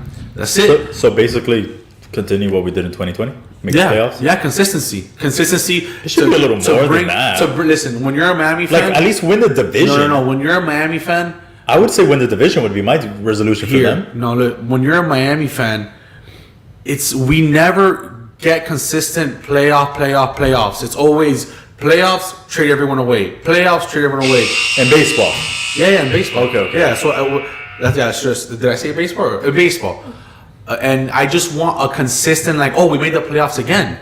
And you're right. It would be nice to win the division, of course. But I just want to make small goals. Like, let's keep bringing the winning culture, playoffs, bring players here. I guess, make back-to-back postseasons would be good. Yes. Yeah. I agree with you. That's what I want. I'm tired of making the postseason and then everyone leaves, we scrap away, make money. No. I want DJ. He knows what he's doing. He's showing us. We have a good coach in Don Mattingly. Daniel Jones. You said DJ. No, he's just in a trip running third base or something. God forbid he gets a triple, he'll trip. He can't finish. Let's just say how DJ is it's a very powerful. So what's the last initial? one? You got Derek Jeter, you got Daniel Jones, you got this guy right here. Many goods. What's the last one? The last one is College football. Which we haven't really talked much about, but I'm ready. I know all my resolutions for this one. Oh, I'll let you start off then. Who's your favorite college football team? I just want one thing. I want for the FIU Panthers to make another bowl game. My favorite team, other than the FIU Panthers, is of course UM. Even though I didn't go to UM, I still root for UM. It's just something when you're from the 305, you're just born loving UM, and we grew up with the old 2000s team where half the NFL came from UM. And I just want one thing: bring the goddamn swagger back. Bring the swag, not the chain, not any of that nonsense. Bring the swag back. Winning culture. Start scouting some of these badass players from South Florida, from Georgia, from Alabama. Start drafting these tough players, and let's just bring a winning swag culture. You shouldn't need a chain to pump you up. You should just get dubs, and that is pump, and just that swag, that fun. That's what I want. That's what I want, because college football is more fun when UM is up there. I'm not saying that as a Miami fan. I'm saying it as just a regular NCAA fan. When UM is swaggy and they're winning, it's more fun. Alabama's boring. They're those Spurs. They're the Spurs of college football. They're just boring. Alabama. Here we go. Alabama. Or the San Francisco Giants. God, just boring.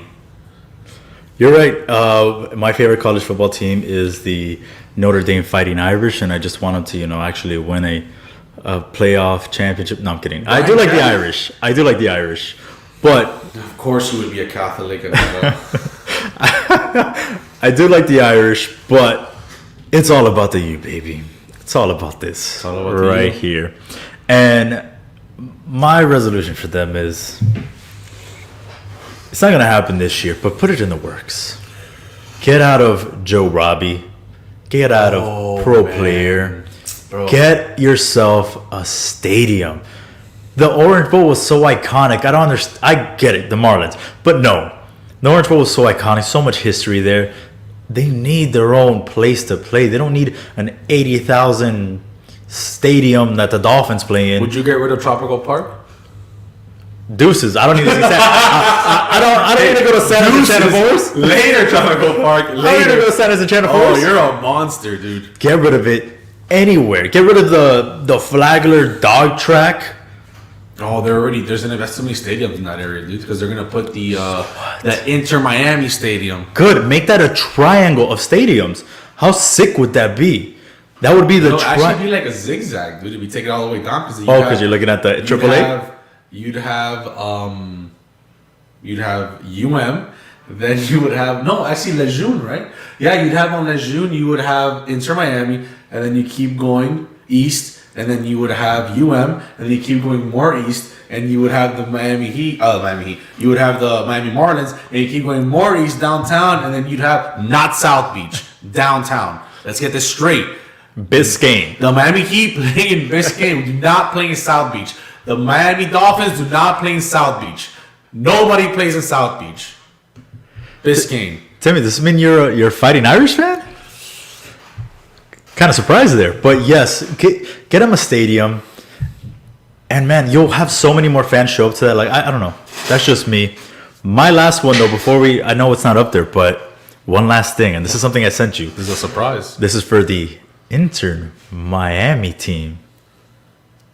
Go out, and I'm not a big. I think he's number 2 to Ronaldo, but go get Messi. He wants to play in the MLS. That's been a rumor for a while though. He said he wants to play in the MLS, so hey, go out and get Messi. Bring him here. He said he wants to play in the MLS. Hey, what better team than Miami? He'll love it here. I think he's gonna come when the stadium's ready. Man, that'd be insane. I don't think he's gonna play with the Fort Lauderdale Stadium. I think he, which is 2 years on the line or something, 2-3 years on the line. He's gonna be in that first season. Oh, God, I would love write that down. I think I will become a Messi fan. That's my prediction right there. Messi will be Inter Miami on the first season that stadium is open. He's gonna open it up and it's gonna be Messi Stadium. That's a bold. It's gonna prediction. be a Messi Stadium. Look at that. I'm already giving you things to say, guys. All right, so Timmy, That's awesome. Fighting Irish, baby. Hopefully they can. Oh, they're playing Bama, right? Ugh, doesn't look good for them. End of the fourth quarter. So you know what time that is? What time it is? What time is it? Everyone's favorite time of four quarters. OT. It is OT overtime. We need to get an OT song. It is overtime, and we're gonna start off. I know we had it differently on the board. We're gonna start off with something that Timmy said, and that is that WW84 sucked. Giant. What is that? What's WW84? We're not talking about George W. We're not talking about any wrestling federation there. Nope. We're talking about the much anticipated Christmas movie. Is it a Christmas movie? Came out on Christmas. That's the one thing they have going for them is that they're trying to market a Christmas movie. Oh my God, it's gonna be rough. And that is Wonder Woman 1984. Timmy has been very vocal about how bad this movie has been. So, I know we haven't watched it yet. Are you looking forward to watching it? Because no? I was one of the few people who wasn't that much of a fan of part one. And some people live by part one. But some people live by part one. I thought part one was good. You know, I didn't think it was as amazing as they made it out to be. There's a lot of plot holes. It wasn't funny or entertaining, that much entertaining. I found it a little boring at times. So sequels tend to kind of suck. You know what it was though? That DC didn't have a lot going for it at that time. At that time, they had a lot of bad movies. But the main and this was like it's like when something is dirt and something is shit, and you're like, hey, this dirt is better than that shit. Right. But when you think about it from a real standpoint and think about part one, even the main villain made no sense.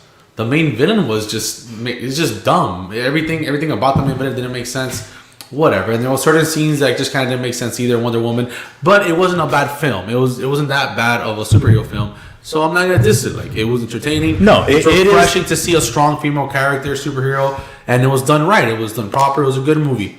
This movie, which I knew wasn't I felt it there's certain movies where you watch a commercial and you could just sense, what are they doing with this? Why are they going in this direction? What's going on? And it doesn't make any sense. Cheers. Cheers, sir. To the last podcast of the year. I think they kind of put themselves in a hole, bringing back Chris Pine's character.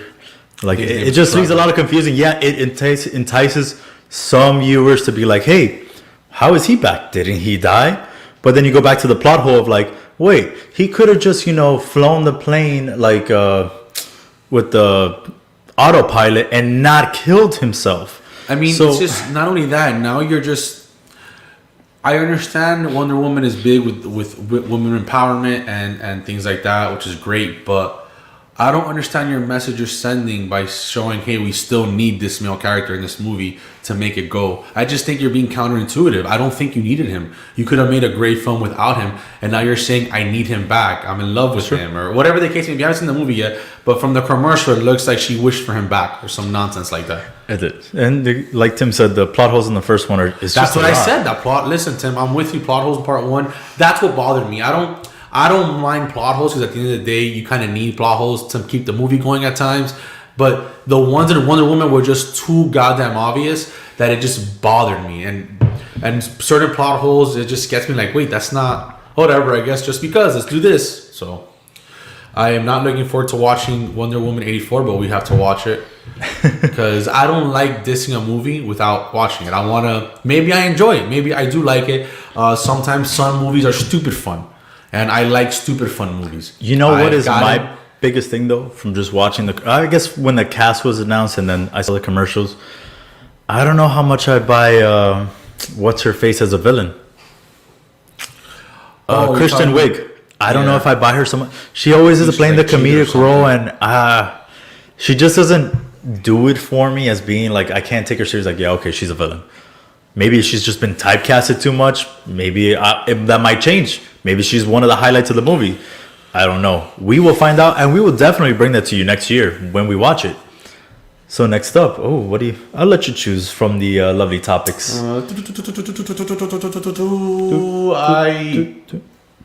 I'm gonna bring up Cyberpunk because that'll be a quick one. They're just. I spoke to a couple people who have it on PC, and I sound like I'm reporting something. I spoke to a couple sources of mine. The game works pretty good with PCs. Backstory: Cyberpunk, if you haven't watched our show, is a video game that was highly anticipated. It's supposed to be like Grand Theft Auto, big open world game, and it has a lot of bugs where people are returning it. And Sony even removed it from their stores and are refunding people, which Sony never does. Apparently, the game doesn't work on the older consoles. So if you have a PS4 or Xbox One, be careful. But I hear it works pretty good for the new generation consoles and the PC. So that's it. That's news. I hear the game is good, though. I do hear the game is good. Well, you told me, though, it was, 7 or 8 years that they've been working on this game? 8 years ago, there was no talk of a PlayStation 5 or an Xbox Series X. To us, there wasn't. I guess, but when did the 4 come out? When did PS4 come out? And the Xbox One didn't come out 8 years ago. It came out in between that. The Xbox One, bro, I think came out like 10 years ago, dude. No, it didn't. It came out maybe like 6 years ago. You talk, I'll do some research. Okay. And my thing is, okay, if they took 8 years to make this game, why is it so bad for these lower consoles and not the one that just was made? It just doesn't make too much sense to me. The Xbox One was released November 22nd, 2013. 7 years ago. So when this one came out, they were like, let's start working for the next console. I'm pretty sure, dude, I don't know. I'm going to assume that they were working on the game. And then halfway through production, they're like, hey, we're going to start, new system's going to come on. They're like, oh, we'll drop in the new system and this. I don't know. I don't know how that works. All I know is this was a highly anticipated game and a lot of return. You know, they're getting sued by a lot of investors and stuff. So pretty much, if you guys need a good laugh, go on YouTube. Just check Cyberpunk, glitches, and you will have a riot. Actually, watch the Angry Joe Show. It's a funny, I don't want to say podcast, but it's a video game news and movie review thing that they do, and he has a really funny video on Cyberpunk, and he just shows all the glitches. So, all right, next up, I guess I'll go here, and I'll go. I'm gonna leave that one of those for you, and I'm gonna go with something that was announced. Well, something that was talked you pick about. Whatever you want to talk about. You don't have something away from me. Oh no, I want to hear you on number 5. So I know how you're passionate about it. So I'm gonna pick something that I was the one who put it up there, and it is Adam Sandler talking about how he might want to start, going back to some of his older films and doing sequels. Oh yeah, he wants money. He's gonna make money no matter what. And more money. This movie is one of his. It could be probably his best movie of all time. A lot of people might put this up there, and that is none other than Bobby Boucher, The Water Boy sequel. I don't know how they're gonna make a sequel to this. My mama says. And I love this movie, and it's so funny because I've talked about it plenty of times. How had this movie come out anytime within the last 3 or 4 years, I already know what they're gonna do, Mello. Tell me about it. Tell me the spoiler alert for everyone. Waterboy sequel here. This guy is the first for you to hear it. This video is going to be put on the internet when this movie drops because I'm guessing it. He's going to have a daughter. And his daughter will be the first female water girl. And then she's going to play football because my daddy said, watch, that's it. He's going to have a strong female. No disrespect to it. It's just that's where I see Hollywood goes with these movies. That's what's gonna happen. Are they bringing back Vicky Valentine? Just like in I think the movie Coming to America 2 with Eddie Murphy. I believe he has a daughter now. I think that's the plot in the new one. He's having a daughter. That's what people do in sequels. You have daughters, and I think it's just how else are you gonna do Waterboy? I think he's gonna have a daughter. I bought my son a Bobby Boucher.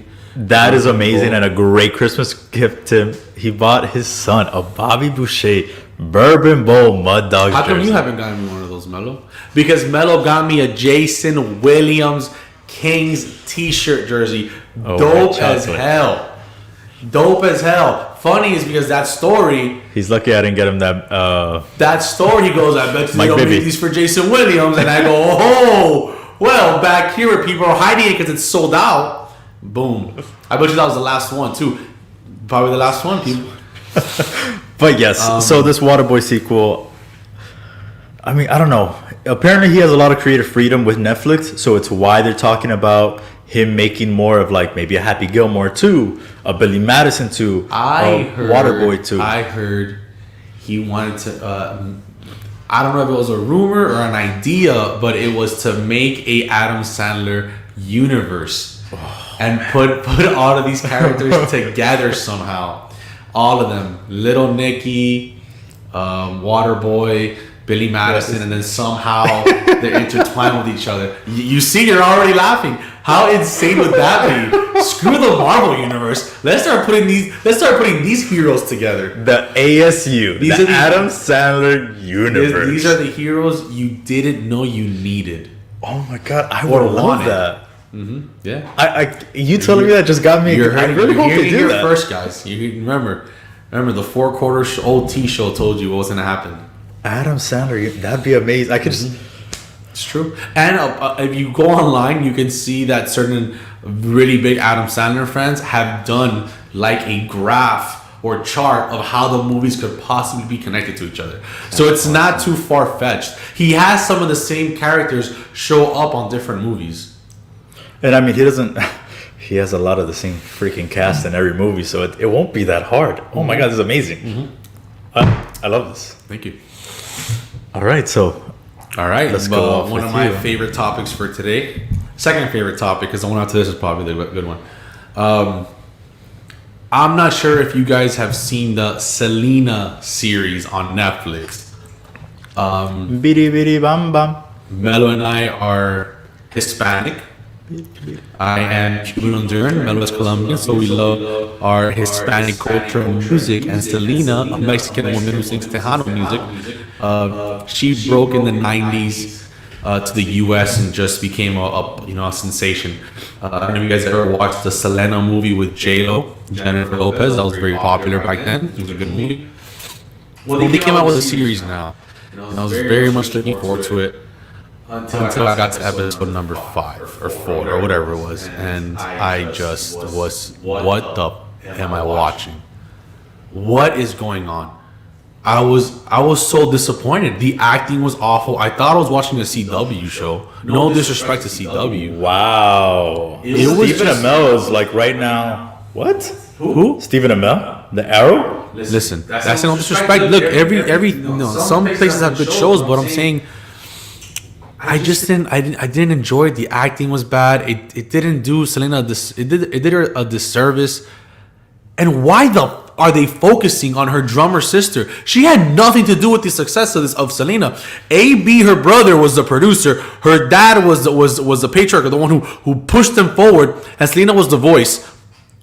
Why are they having scenes where you're watching Selena's sister be in a car with her friend, going to another guy's house to meet her husband? Who cares? And scenes like that just bothered me because I'm thinking, what the fuck? The show's called Selena. Why are we watching the drummer girl? What is this? What's this nonsense? And then just the acting and everything, it just turned me off. It had nothing to do with the fact that I don't want to do any spoilers, but there's a certain character that showed up at the end. It had nothing to do that's going to be in the next season. It just had to do with this season. I didn't enjoy it. But, do you have anything to say about it? Because I know you watched it. I did watch it, and unlike you, wow, you felt very strongly about it. It was awful. I didn't think it was awful. I didn't think it was great. It wasn't awful, but it was just terrible. It wasn't terrible. It just was not good. It wasn't bad. Okay. Don't waste your time. If I had to give it, I'd give it what you gave the second, a 6.7. What? Selena. That I gave your drink? Yeah. No, this drink was good. I could have glasses of this. I do not want to rewatch Selena by any means. Honestly, what I liked about Selena, the series, was that it gave you more look into things that, I mean, at least I didn't know. I didn't know that she didn't know Spanish, and that she learned to sing in Spanish. You know, I liked that they made a focal point on her dad, that they did things that wasn't just based on her, because it wasn't just about her. There was like a lot going on with her brother that because of him writing. That was the best part of the show. I love that. AB was the best part. Seeing his struggles, seeing his OCD, seeing Dude, and not only that, but like the dad, like, hey, the dad would never congratulate him. It was bad. Work on the next thing. But it was just badly executed. If you would have focused more on Selena, focused a lot on AB, I don't give a fuck about the sister. She does not need to be in the show. I thought, honestly, there was one good scene, and you can tell. Listen, her sister was an executive producer because it was for sure her idea to have that scene where the little girl went to her and was like, I want to be a drummer like you. Was it a good scene? Yes. But for sure, that's where, like, yep, her sister's the executive producer. I thought that was a cute scene. It was a cute scene because she's like, I want this in the show because I want to show people want to be a drummer like me. Nobody gave a about you. Everybody wanted to be Selena. Well, respect to AB. AB, man, he put a lot into that, and definitely her success came a lot from him. I didn't even know that he wrote Como la Flor in the shower. He wrote everything. Con tanto amor. He wrote everything, dude. Me dices but tú. That's why that was such a great song. It was the acting. The acting bothered me. I wasn't enjoying it, dude. They made her complain too much too about the acting. I thought everyone else's acting was good. No way. Who they got to play Selena? It was very. Sometimes I felt okay. This really feels genuine, like Selena was, and then other times I was like, I don't know. And then for her it was like on and off, but I didn't think it was bad. I will watch season 2. Hopefully part 2 will be better. Well, yeah, that's where the action happens. Spoiler alert. Same. Hey, and Chris was good in that too. Listen, let's talk about a real show now. Oh boy, here we go. There's another show that's like, if you enjoyed or liked the vibe of Selena, there's another one called Luis Miguel La Serie, which was made by Telemundo but then bought by Netflix. Its translation is Luis Miguel the series, the same thing as Selena, same concept. And that show's phenomenal. It's phenomenal. Acting maybe isn't as, still it could be a little better. But he did a great job as Luis Miguel. He sang all the songs. He was in Rock of Ages. The guy who I think. Oh wait! The guy who's playing Luis Miguel was in Rock of Ages. He sang all. So they didn't just say, "Hey, let's play over." Nope, that's his voice. Whoa. They came out with a whole CD of 13 tracks with his voice. Okay, not as good as Luis Miguel, but it's hard to come. Luis Miguel. You can't. But why do that? Just have. I think it was to make him more natural, bring another flavor, show his acting chops, and I think it's to show his vocals. But I think it was nice they did that. Because it looked more real. It didn't seem like they just put, there wasn't one Luis Miguel time where you heard Luis Miguel's voice. It was always the guy's voice. But the storyline, you really see, I didn't know he dealt with so much abuse and everything that went on in his life. And it was a great show. And I cannot stop listening to Luis Miguel. Selena rode on a bus with no seats or anything. So, I mean, that's pretty... Nah, bro, you should hear what happened in Luis Miguel. She didn't have a social life. She was like 5 and doing this. But she had a loving father. Luis Miguel had an abusive father. You're right. Luis Miguel, the show, the serie, watch it. And for those who don't speak Spanish, don't worry. Apparently, they have it English dubbed. Am I right? Yeah. So you can go ahead and watch it and understand everything they're saying. But I'm definitely gonna have to catch that because I haven't. It's a great show. 13 episodes. The music phenomenal. I didn't grow up listening to Luis Miguel. My mom was a Luis Miguel fan, and now I was saying this to my brother. Listening to an artist for the first time that you've never heard, who has his whole like compilation of music already thrown out to you, is like watching a season. It's like watching a new show that's already finished and you've never seen it, and you're starting it from the get and you're just loving every minute of it. Like, how did I never watch this show? That's what I'm feeling right now with music. I was actually doing it chronologically as the album, as you would hear like his first CD drop in the show, I would listen to his first CD and I go, oh wow, and then as the second CD dropped in the show, I would listen to the second CD. And I've just been building. I haven't listened to the whole compilation yet. I don't know if I should keep doing that. I don't know if I should wait for the season to come out. I'm going to keep listening to his music. But, man, what a Amazing. I can't say enough about it. Selena show, it's a 3.8. Oh, wow, that's bad. 3.8, man. But I will say this. He is not lying because I see this man basically every day that I go to the gym. And if I don't hear Luis Miguel at least like 7 times in one day, I'd be lying. But at the same time, he wants to talk crap about Selena. But the other day we went out, we were listening to BDB Bam Bam. Yeah. Dreaming of listen, You. Selena, I've been, listen, that's the one thing I loved about the show. I was like, como la flor. Tanto amor. Listen. Me dices tú. Selena's music was amazing. I love Selena's music. That had nothing to do with it. The show sucked. I love Selena's music. The Luis Miguel show is fantastic, and I am loving Luis Miguel's music. So give Selena a chance, everyone. But anyway, we're on to our last OT topic of the year. This is getting a little emotional. Last OT topic of the year, and being that it's almost midnight, so we're only got 1 day left. We're going to talk about our own. Remember, this is OT. We talk about everything. We talk about things going on with our lives. We're going to talk about our own personal New Year's resolutions. I'm going to let you kick this one off, sir. Well, I'm someone who loves to work on myself. So I want the first... How many doing? 1, 2, 3? How many resolutions? Just one? Yeah, it can be. We can just go back and forth until. First and most importantly, I guess, I want to be a more positive person in 2021. I tend to be a little negative at times, just because growing up, life wasn't easy, and I've always felt that nothing was ever given to me. So I didn't expect things. Now I'm expecting, so I never have a positive mindset. As odd as that may sound, I tend to just not think negative, but just, if I want something, I just assume. If I work, I don't have to work to get it. I don't just assume I'm gonna get it. And sometimes I just feel like, hey, I'm working, I'm gonna get it. And usually it's just like, I don't like to think that way. And I think that's one of my first things, is just think more positive. Okay, like that one. Me.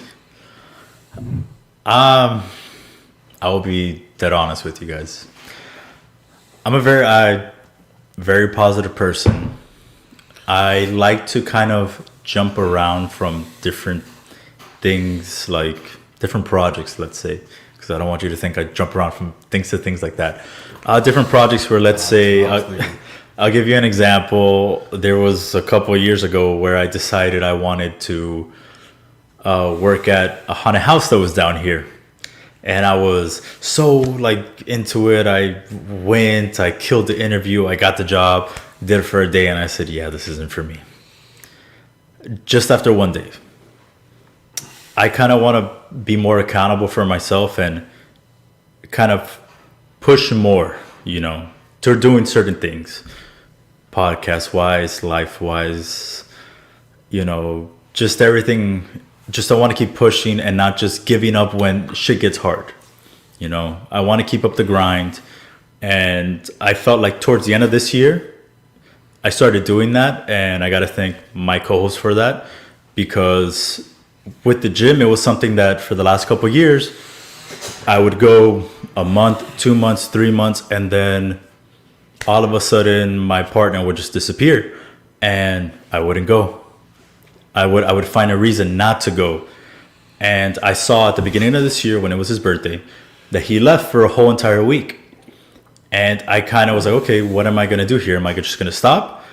Or am I going to try to keep going? And that entire week I went, I did every single workout that we normally do. He sent me pictures. True. And that's the kind of person that I want to bring into 2021. I want to continue to be that resilient person, that grinding person that, isn't just going to give up because things get hard. Keep grinding to what you really want. And that's definitely one thing that I want to do. Oh, that's beautiful, dude. That was nice. How's it going? The next one is short and sweet. My next one is pass the bar. I know you guys know I graduated law school, so I need to pass the bar. And that's something I really want to accomplish, to start my my other career, because this is a very important career of mine. I feel this is my superhero career, the one where you have, you know, the day job. Superman puts the glasses on, goes, and you know he's a reporter, and then at night and that's what I see this as. This is something I love to do, so I really need to get my day job going.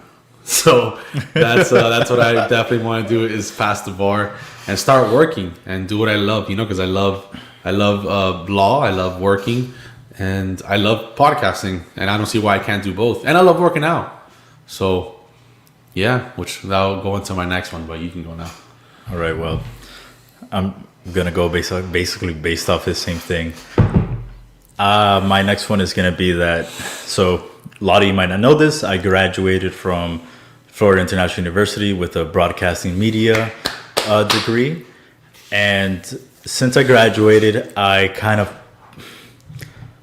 again, it goes back to, you know, the whole grinding, like making excuses for myself when I shouldn't, and put that to the back burner. I was working other things and not doing what I really loved. And this year, definitely doing the show more, putting it out there, you know, getting furloughed from my day job. I saw that, you know, this is really what I love, and this is what I want to do for the rest of my life. And I want to make sure that in 2021 that I push forward to this. I want to really, really get out there, whether it's, you know, podcasting, editing, videographer, whatever it is, like the entire field in its own, I really love. And it's something that I feel like after everything that just occurred this past year, I need to put that first, you know, my real happiness first, not, you know, going out and being miserable just because, you know, you got to make money. You know, I really want to do this, and this is definitely something I want to push towards. I don't know where it's going, but I'm going to keep looking, whether it's, like I said, podcasting, shooting things, editing things, just getting my foot in that door, because I know once I do, there's no looking back for me. And this is what I want to make my day job, my everyday job. Do what you love, man. That's how you get successful, is do what you love. For everyone out there, yeah, do exactly what you love, because then you'll never work a day in your life. And then my last resolution, I tend to always do something for my body since I love to work out. I'm doing it for 10 years now. My last resolution is to grow my legs. So we're doing legs twice a week, which Melo does not enjoy, but we do legs twice a week. Not that I felt like I've ever had, you know, bad legs, but I just want something else. You know, I want to. You do not have bad legs. I will go off and say that. Okay. You're scaring me. Let's just say that. I just wanna. I guess I want more cuts, and more definition. But I think the big one that I want to do is be under 10% body fat. I've never had that. I've never had under 10% body fat. I've always been on the thick side. I've always been over 10. And it still looks fine. I still have the body I want, but every year I do something else. You know, one year is I want certain size biceps. One year I wanted a 6-pack. One year I want this. One year I want cuts. This year I think 10% body fat. And hopefully working, and I pass the bar, I start working, I can afford to get a meal prep to eat right to get to the 10% body fat. So no more checkers? Is that what I'm hearing? Nah, checkers is always, bro. You know, that's the diet. That's you gotta have a cheat, guys. You have to have a cheat meal. Your body needs to recycle itself. So that's what it is. That's it. Those are my top 3. So let me just go on a question here with that. If you get to that, well, when you get to, not if, it's when you get, because I know you're going to get to that 10%. Mm-hmm. When you do that, are you going to consider, you know, broadening yourself up and maybe entering some competitions? You know what, man? I'll be there with a sign that just says, you know, go a line. 10 years of working out, I've been asked this question many times, and I've never felt, maybe this past year, before COVID started, I felt, man, I think I could compete because I had the small waist and I got the V. But honestly, if I work on my legs and under 10%, I look like I can compete with the over 30. That's right, I'm over 30. With the over 30 guys, I don't see why not. It's time consuming, man, because I have work and then I have the podcast, and then I would just need my gym partner to have to push me more. So Wow, That's fired. no, not that you don't push me. I'm saying it'll have to more, like as in it. You know, when you compete, I don't want to take it serious. I'm like LeBron James out here, bro. You know, if I start competing, it's gonna be bodybuilding all year round. It's gonna be 2 days, 3 days. So Well, I'll tell you this. Now that Melo's getting more comfortable with a lot of things that we're doing at the gym and a lot more, memorable and better. Not even gonna lie. I feel like myself, I've been getting better, lifting more and heavier in some things. I'll push you more. Don't worry about it. We still got 365 days left to go after tomorrow. My last resolution is definitely gonna be. I would love to look like you, but I know that's not gonna come anytime soon. It's gonna take work, but I definitely want to feel more comfortable in my own skin. I would want to say, and just to open up. There's definitely many times where I put something on and I'm like, no, take it off, Melo. Let's put something else on. Let's do this. I've been there too, man. That's all. I think you're related to a lot of people. A lot of people relate to that, man. So you're not alone. So definitely, like this year, I want to get more comfortable in my own skin. Be comfortable with who I am. And I know working out's gonna help out. And there's also other things. We've talked about it before a couple of weeks ago. Just trying to open up more is another thing I want to do. Not kind of be too reserved. Not thinking that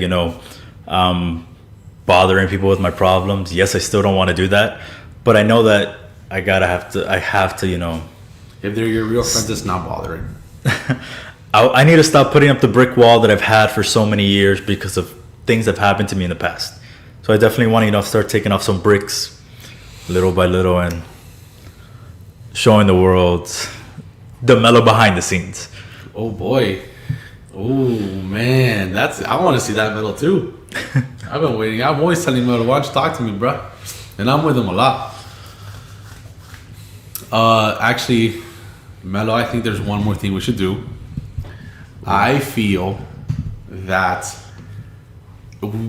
when the new year comes, we're always talking. When the year's ending, we always do. Let's do a New Year's resolution. Well, I think we should do some this past year praise.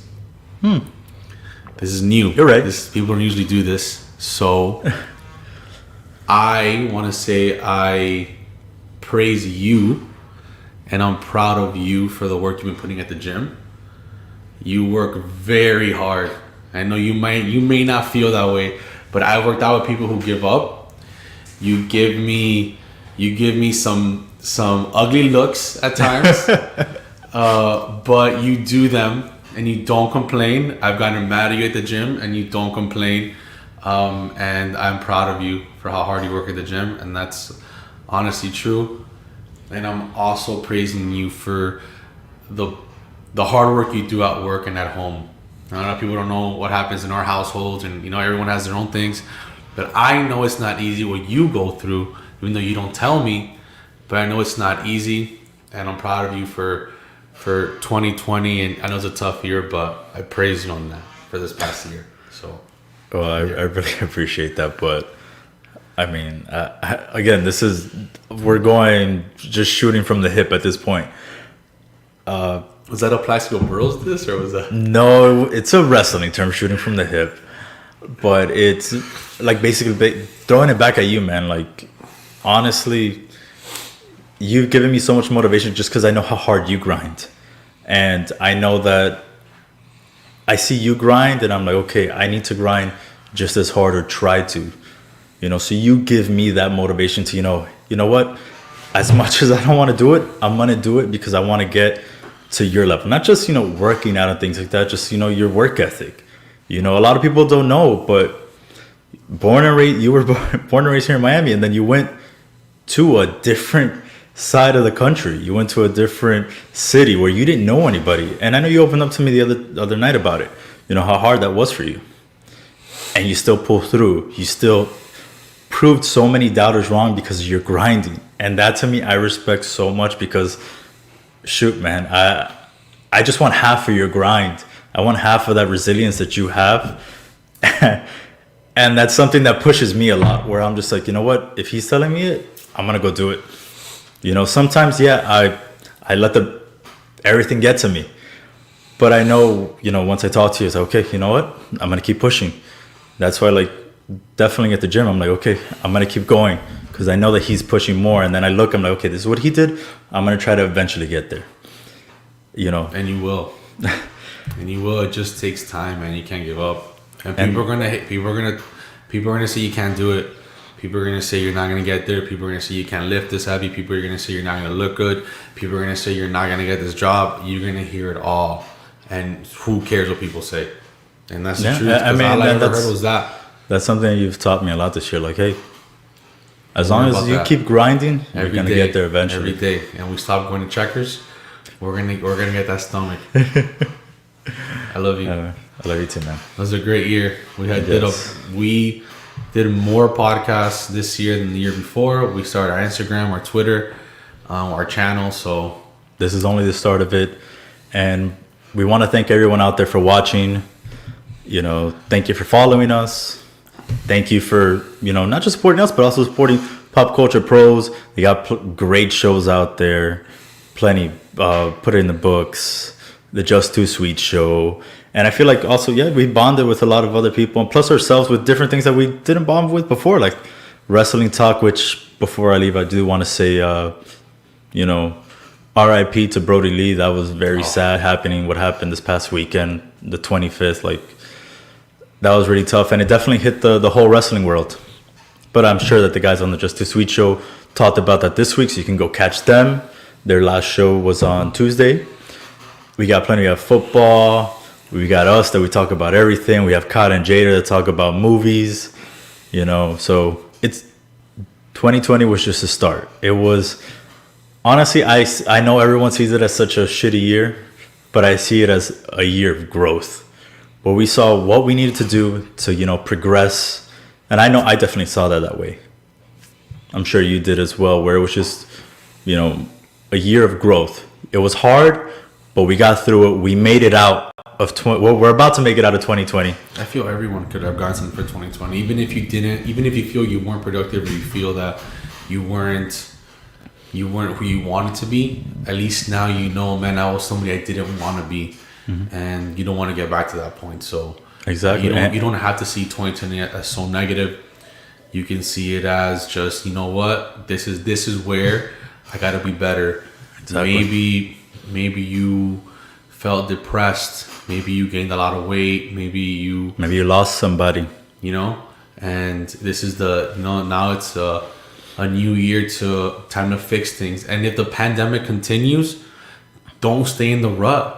You know, you don't eat unhealthy. Don't do the stuff from before. From, you know, okay, what didn't work? What did I feel was bringing me down? Change that negativity. Change whatever. As hard as it may be, as hard as letting somebody go, or whatever case may be.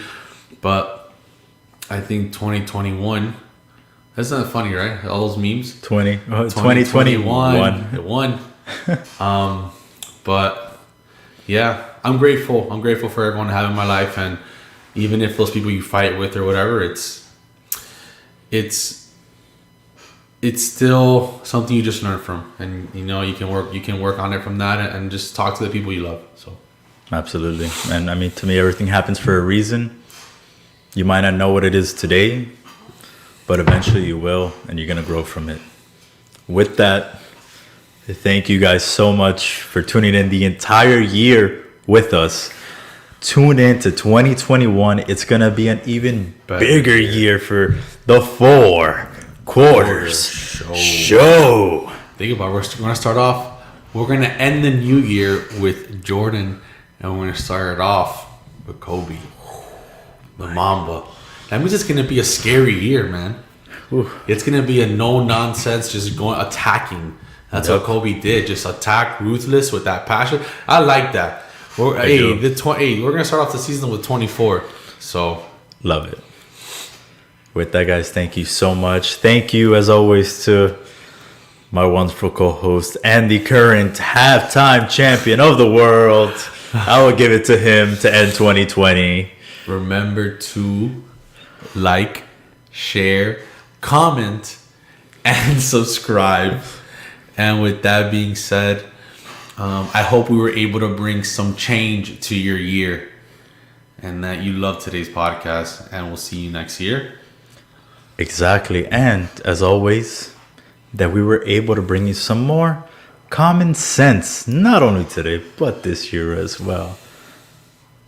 Have a great end of 2020 and a beginning of 2021. We'll see you real